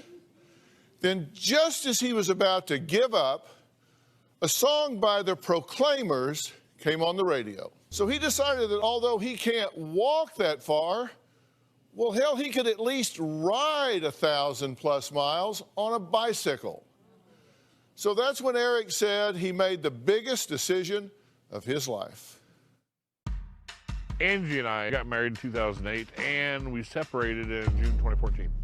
When Angie left me, I weighed 560 pounds, and I couldn't find a good job in the area due to my weight. I couldn't bring in enough money, and I owe quite a bit of money, $50,000, $60,000, $70,000. I just don't know. I'm bad with money. When Angie left, I was pretty devastated. It was the lowest point in my life. So I decided to bike across the country, lose the weight, get my life back, write a book about it, give us a nest egg, get us going again, and show her how much I love her by doing it. All right, we're about ready to head off to Massachusetts. When I started, I had about $200 in cash and about $600 from fundraising from my GoFundMe. I officially started my trip on the second week of June in 2015 in Falmouth, Massachusetts. And about a month into my trip, the journalist heard my story. A 560-pound man is riding his bike across America to take control of his health and win back his estranged wife. Everything completely changed for me overnight. Nonstop calls, media requests, emails, messages. It was pretty crazy. I didn't sleep for 5 days. Well, Eric became an internet sensation, and his wife Angie was smitten with Eric's gesture. With roughly 34,000 Facebook followers, his GoFundMe account went from $0 to $14,000. But not only are there lots of cheerleaders on the sidelines, there are some naysayers too, who call Eric a digital panhandler who they say is scamming America into giving him a free vacation across the country. So is Eric trying to lose weight and save his life and marriage, or is he just conning the country? We are in Crawfordville, Florida. I think I've been in Florida for probably 2 months. I've been in this hotel for several days, and I stay in a hotel a lot more right now during Florida just due to how the towns are kind of stretched out right now. There's less camping and more need to stay in a hotel. My average day is I wake up, I start packing everything. I need to make sure everything I need is ready to roll and then get everything put in here. I try to find a breakfast. I keep peanut butter on hand because it's good proteins and everything. Some sugars to help keep me going. Sometimes I'll actually add my jelly to it and have a PBJ. And then I have a Coke for breakfast. Moderation is the key. I try to skip rush hours. Sometimes it's really cold and I'd rather just wait a little bit, but I'll find a Dunkin' Donuts and I'll go sit and charge all my gear while drinking a coffee and then get back out on the road. When I'm cycling, it's physically hard on me. My handlebars are just a little bit too low, so it hurts my back, and I have carpal tunnel in my hands. Sometimes I'll walk my bike like this because my legs hurt and I want to take a break, and this way I can keep moving forward without actually taking a break. Sometimes in the middle of my ride, I might have a toaster pastry for some simple carb, and I smoke about 12 cigarettes in a day.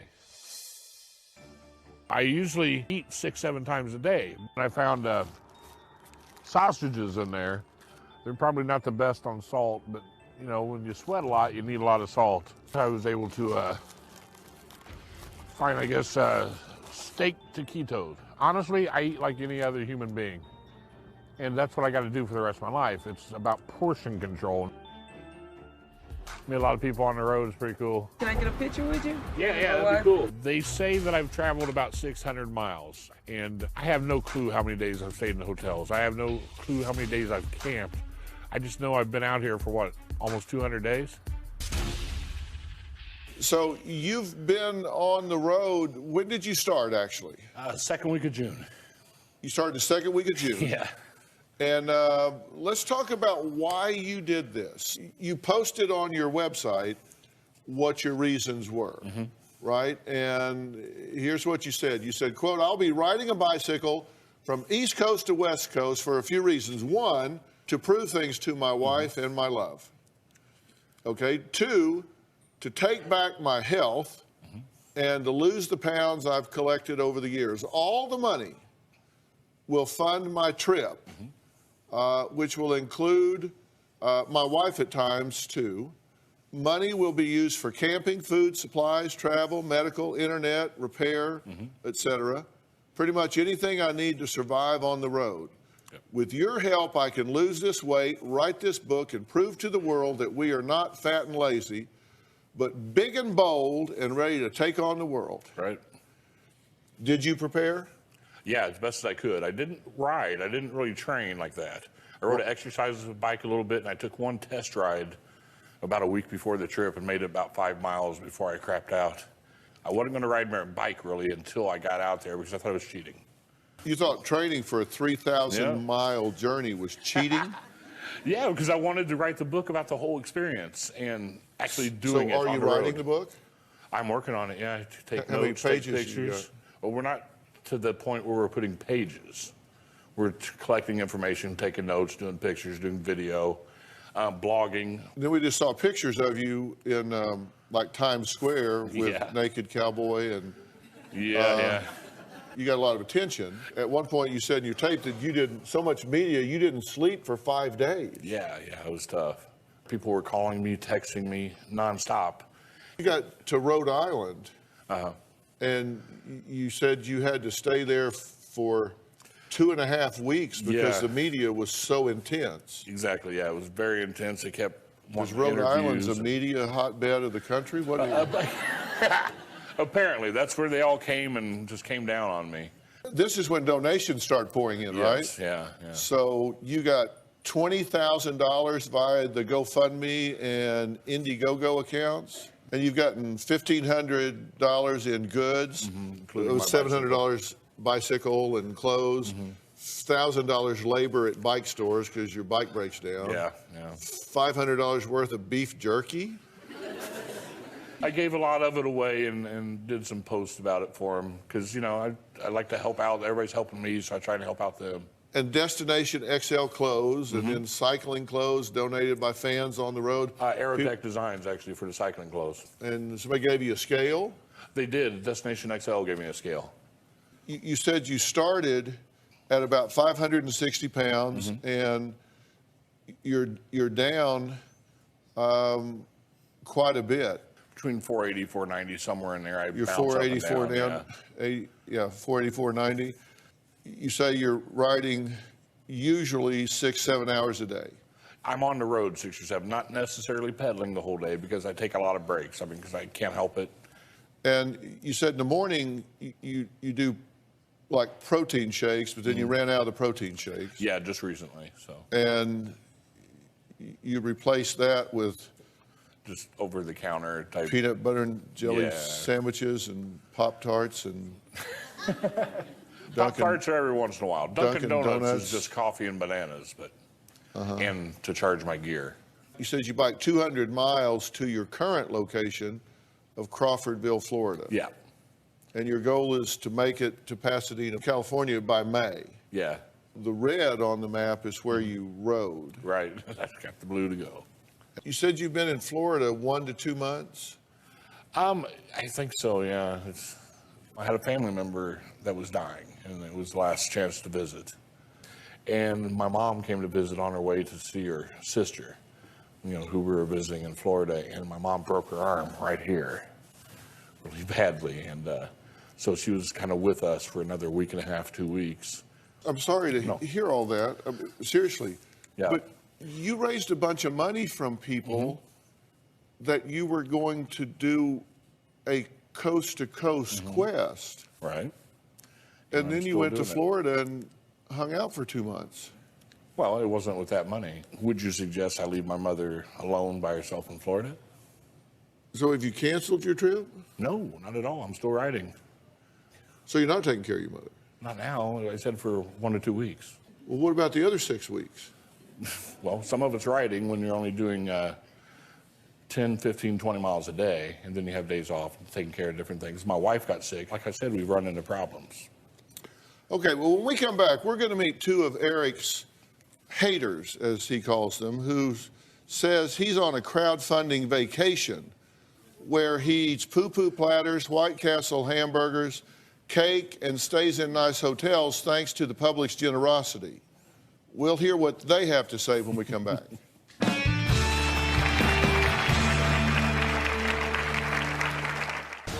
Eric is a lazy scammer. Eric does sabotage his own bike and then turns around and uses it as a plea for more money. This seems to have turned into more of a crowdfunding vacation. And later, here's a map of my town. I can ride down to Sunset and over to Doheny, and that's 5 miles. I'm still home. Yeah?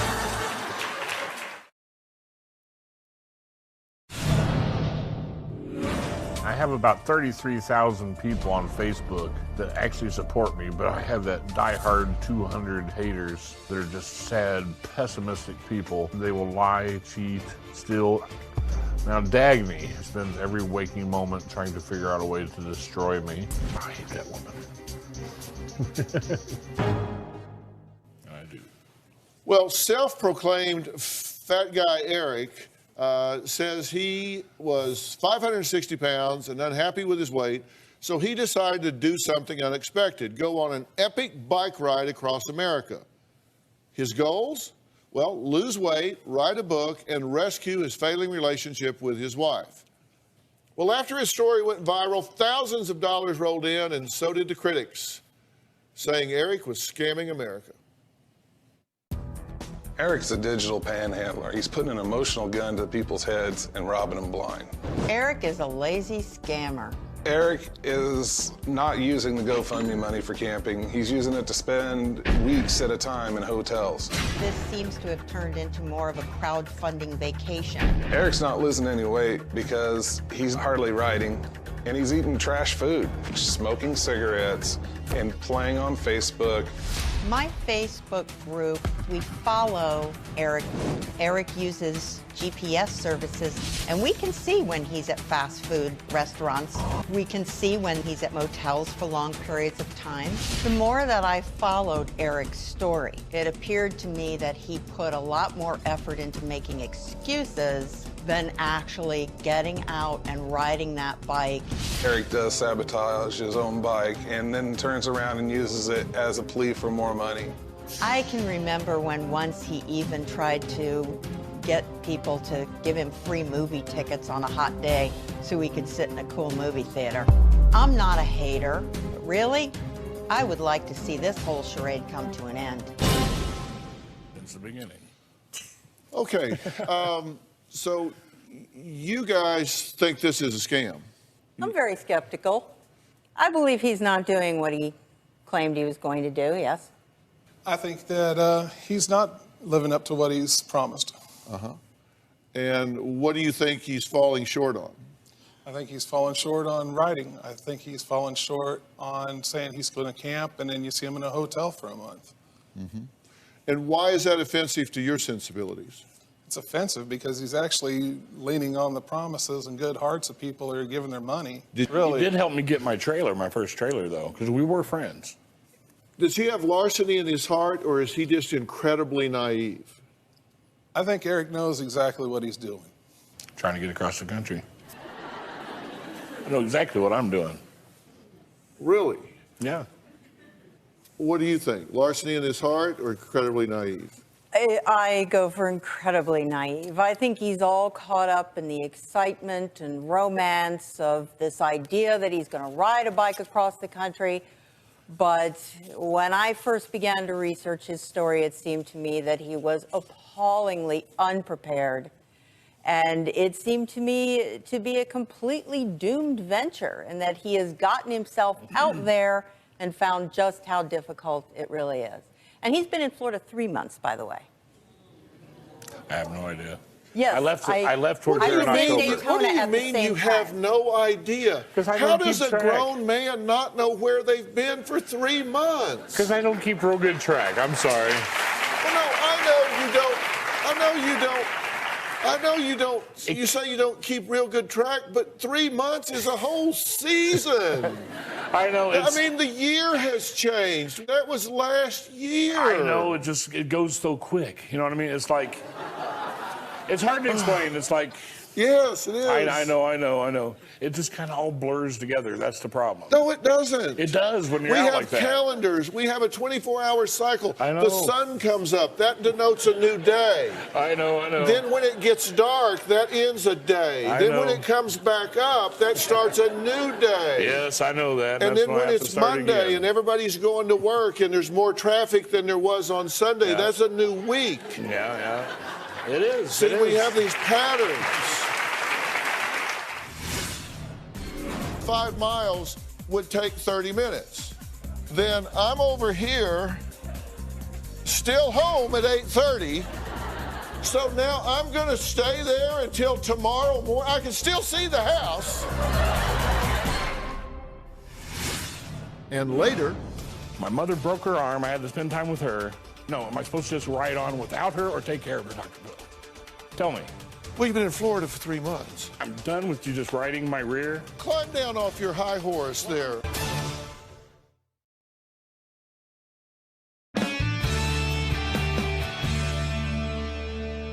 Let's look at some of the posts that have been up there. The smirk of someone who just conned someone into giving them money.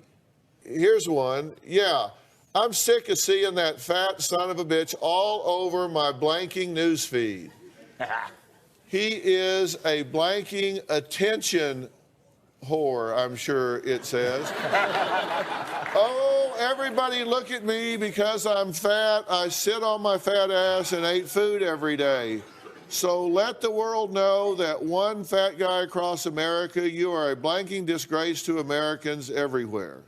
Oh, see? So there are people that don't believe you. Exactly, they don't. I don't care.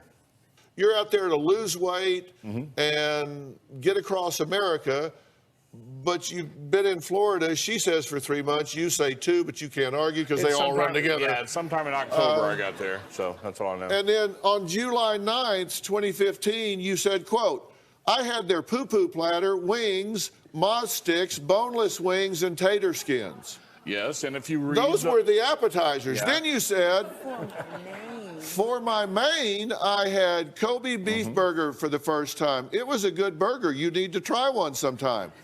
For dessert, I had cappuccino and a lemon berry mascarpone cake. It was fire, let me tell you. Right, and you're also taking out of context, if you read the blog about it, I actually ate it throughout the whole day. And I ate part of it, and then I left, and then I had it for dinner, and then I had some for breakfast next morning. Because, I mean, that's kind of what you're doing when you're traveling. We're doing what? You have to conserve your food, because you're not necessarily going to get somewhere when you're riding 5 miles a day in the beginning. It's hard to get from place to place. In fairness, 5 miles a day? Yeah. I mean, I want to look at a map here. Okay. Because here's a map of my town. Okay, I live in Beverly Hills, up here in Benedict Canyon. Okay, so I can ride down to Sunset and over to about Doheny or a little past it, and that's 5 miles. Right. I'm still home. Yeah.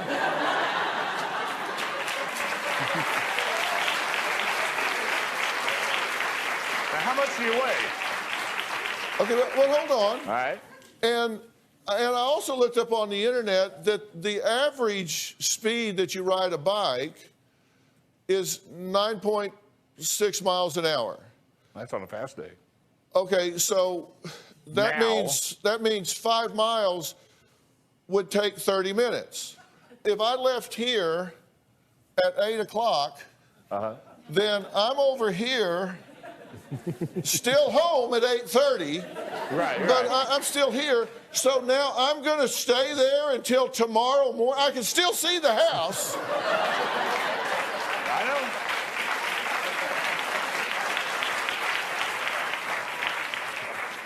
I can still see the house, but I'm going to stay there. I'm going to camp at this intersection for 5 days, till the next morning, assuming that okay, you said, all right, how much do you weigh? I don't weigh what you weigh, so cut that in half. So say you ride half speed, okay, then so it would take you an hour. Okay, what do you do the rest of the day? Well, let me tell you about the beginning of my trip, since you've totally guessed on everything incorrectly. No, I didn't. This is yes, you no. have. This is what you said. I wrote down what you said. Quote. Yeah. You said with no trailer. Right. I ride 100 miles a week. Now. That's 14.28 miles a day. Right, and that's now. After okay, doing but it for you're a not while. riding 14.28 miles a week. The first month I was doing 5 miles a day. The average speed is 9.6. Let's say you're going half that. Which I don't think it is, actually. Usually it's about 6.5 to 7. Okay, let's say you're going 2. Okay, that's fine. That's 2 miles an hour at 8 hours a day, then yeah. Then you'd be going, then you're going 15, 16 miles a day. Right, and I mean, I have to take a lot of breaks. I'm sorry. Well, that would, 2 miles an hour would allow for some breaks. Yeah, I know. And you've been on the road 180 days. I mean, you ought to be moving right along. I'm trying to. Coming up, Eric says one of the reasons he's biking across America is to win his wife back. Well, did he get the girl yet? Well, we're going to meet her next. We'll be right back. I rode with Eric for about 3 weeks. We rode around a hotel parking lot for maybe half an hour, and that was all the training I got before I went out on the road. When I got sick while I was riding with Eric, the haters made fun of me.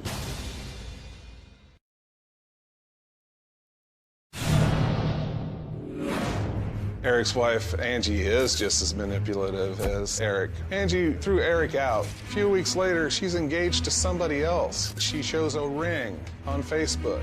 There were a lot of photographs on Facebook of her and this other man, but it seemed like Angie decided to get back with Eric right around the time that the GoFundMe campaign really picked up.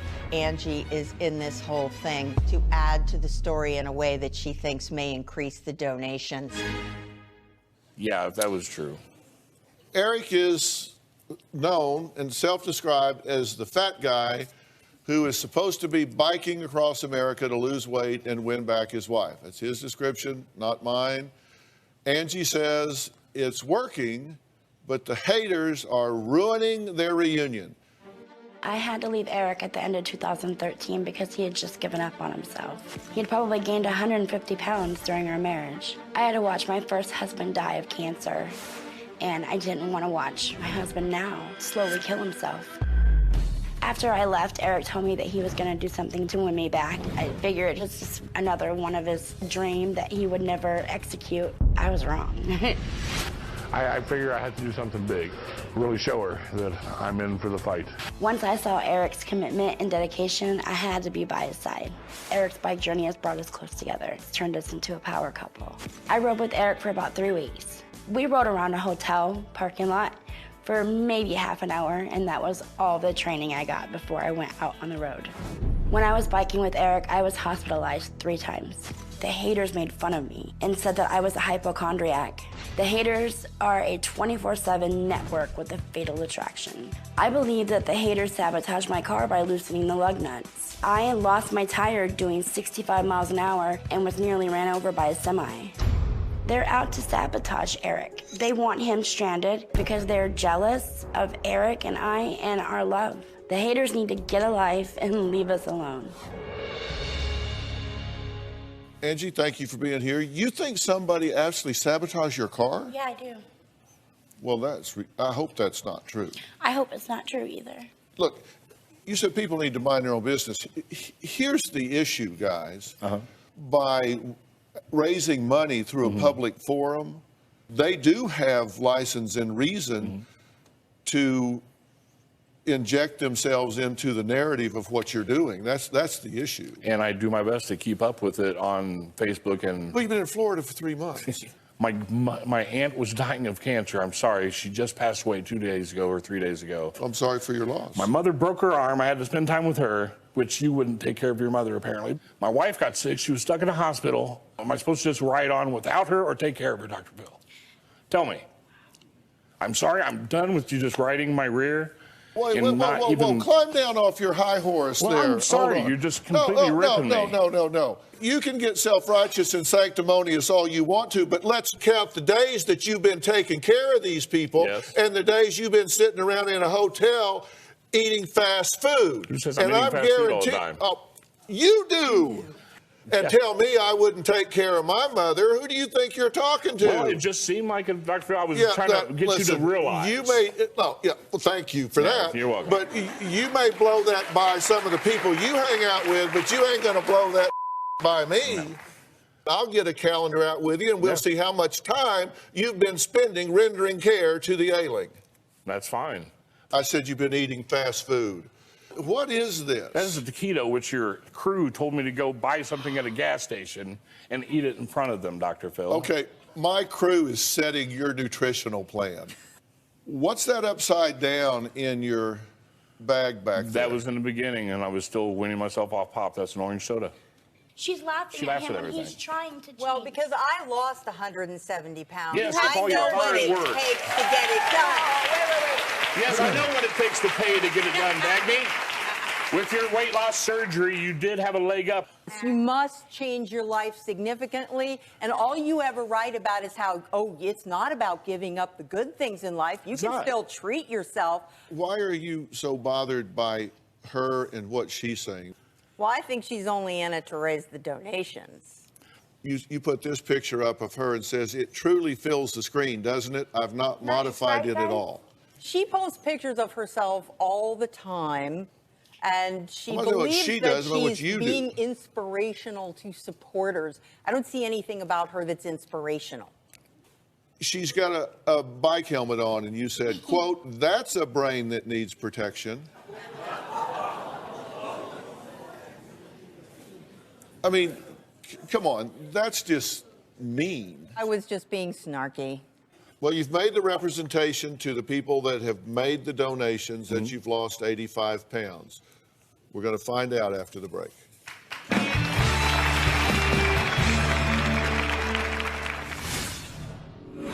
This is the scale I've been looking for. All right, step on. All right.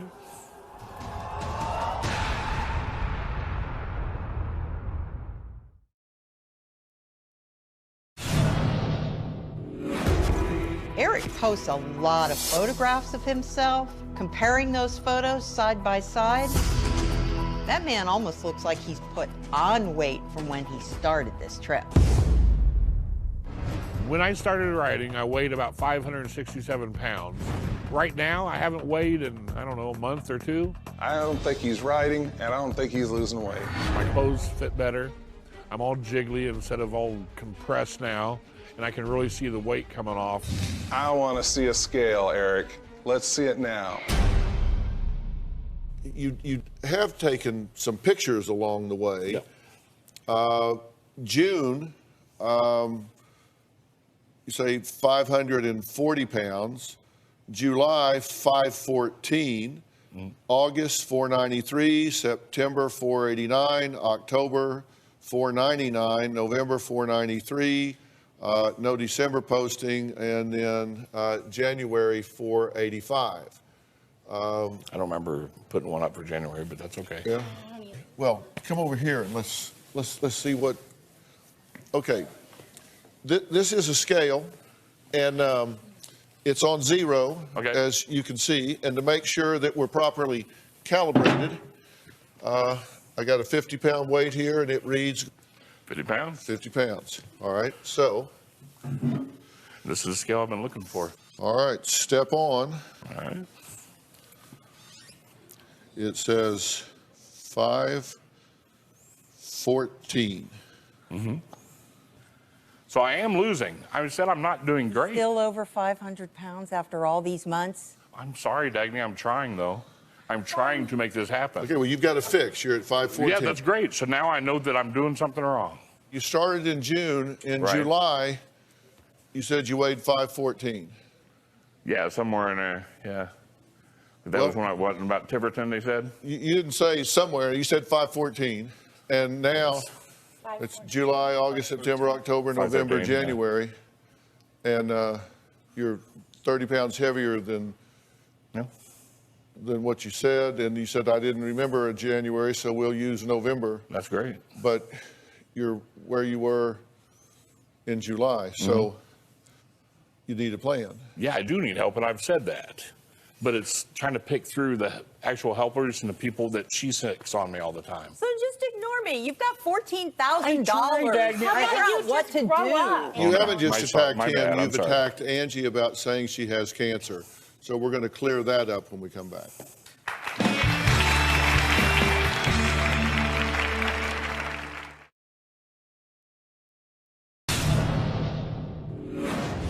Eric's wife, Angie, is an attention whore in a very big way. Since she joined Eric on the trip, it seems like she's visiting ERs in every state that they go to. I had to get a spinal tap, and I was hospitalized for a total of 9 days. Angie thinks that she will build more sympathy if she posts selfies of herself looking sad in a hospital bed, wearing her hospital gown and her mask. Angie has quite a colorful history of medical illnesses. In fact, she set up a blog when she claimed that she'd been diagnosed with a terminal illness. She claims to have had leukemia, PTSD, some kind of chronic blood disease or a bone disease. It originally started with myeloproliferative disorder, and I had to have bone marrow aspirations to have it tested. I had doctors saying that I had an autoimmune disease, that I had Sjogren's syndrome. One doctor even said I had lupus. Because I'm a writer, I journal my medical experiences. I did ask for blood donations to raise awareness. There have been reports from people from their hometown that through Eric's DJ service, they tried to raise money for Angie's various medical issues. I never said I had cancer, and I never asked for money. It was the haters that twisted it around. All right, so according to Angie's blog, you were diagnosed with Sjogren's syndrome and early onset lupus and myeloproliferative disorder. Yes. With early onset myodysplasia and formerly referred to as pre-leukemia. Right. And bone marrow isn't creating healthy blood cells. Instead, it's clonal cells, right? Exactly. And this is a slowly progressing cancer cell. It's kind of a precancerous. Myeloproliferative disorder. And none of which are serious as the high-risk leukemia that accompanies MD. It does. Right. After so many years, you have to have reasons Angie says she started her blog were to educate friends and family on the diagnosis and people on the importance of donating blood and bone marrow. So if you've avoided, and you say, quote, if you've avoided donating blood and bone marrow, please give it a second thought. If you already donate regularly, encourage others to donate as well. That's what you asked for. We didn't find any references to requests for money, and we looked at your medical records, which you sent, and it confirms what you've said in your blog in terms of diagnosis and the procedures that you've gone through. Yeah. I mean, that is what the medical records say, and the medical records are authentic. Yeah, so. they think that I make this stuff up. I'm just an unlucky person. How about the agoraphobia? What? I didn't leave my house. Are you kidding me? Why are you think this is funny or that it's cute? Are you that dealing with agoraphobia right now? What? No. I have strength, which has helped me to get over because I'm a fighter and I do things to encourage myself to take one step further, to take one step further. And I encourage you to do the same, to come out of your bitchiness. If I can do it, she's been fighting really hard to get past what the doctor even referred to as agoraphobia. Have you called her a whore? Yeah. Yes. The reason you were called a whore is because right after you tossed Eric out, you were dating another gentleman. Right. And then, yes, and then later on you announced your engagement. I didn't announce an engagement because I was never engaged. And then as soon as that GoFundMe hit, And that makes me a whore? boom. Well, what exactly does someone do for money? Well, Charlie, Wow. you. Anyway, you have to bleep that. I'm sorry. Wow. It's not. Why do you care? We were Well, separated at the time, for I a was year. really actually caring for a man that was getting manipulated. Yeah, and you were my friend during that time, but it doesn't give you the right to say nasty stuff about my wife. Should Eric stop this trip and just get a job, go on a diet, and get some marriage therapy? My thoughts about all that when we come back.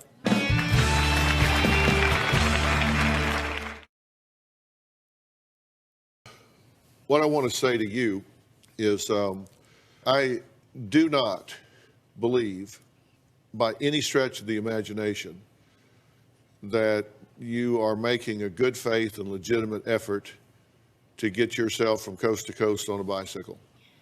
I just don't believe you are. I'm not saying you're dishonest.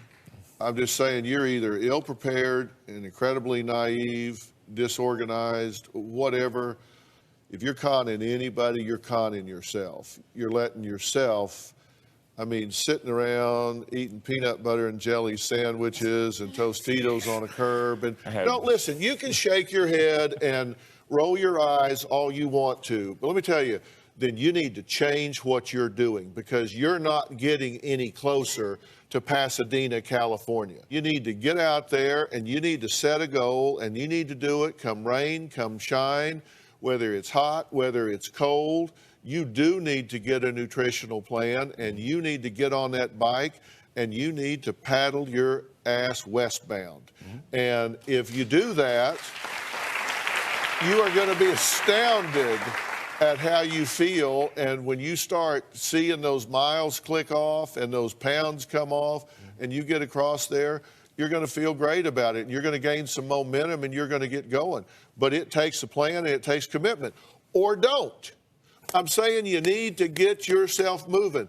and I will get you somebody to help you plan this out. I will get you somebody to give you a nutrition plan. I will get you somebody that will help map this thing out for you. His name is Robert Reams, and he is a top-level trainer. He is a certified trainer. He has done all this kind of work before. He's a certified nutritionist. This guy will get with you, and he will make you a plan. He will get you from where you need to go to where you're going, and he will haunt you worse than I do to get you from A to B. So you're saying when I get to California, I'm going to come back here and we can say eat it. Damn right. All right. It's a deal. All right. I want to thank all of my guests today. For more information about today's show, log on to drphil.com. You can also join the conversation today on Facebook and Twitter. And I hope you guys will, you're entitled to your opinion, but let's not be mean in character assassination. I mean, it's unbecoming to you to say things that you don't want to say. Express your opinion, but take the high road. There's a whole lot less traffic up there, I promise.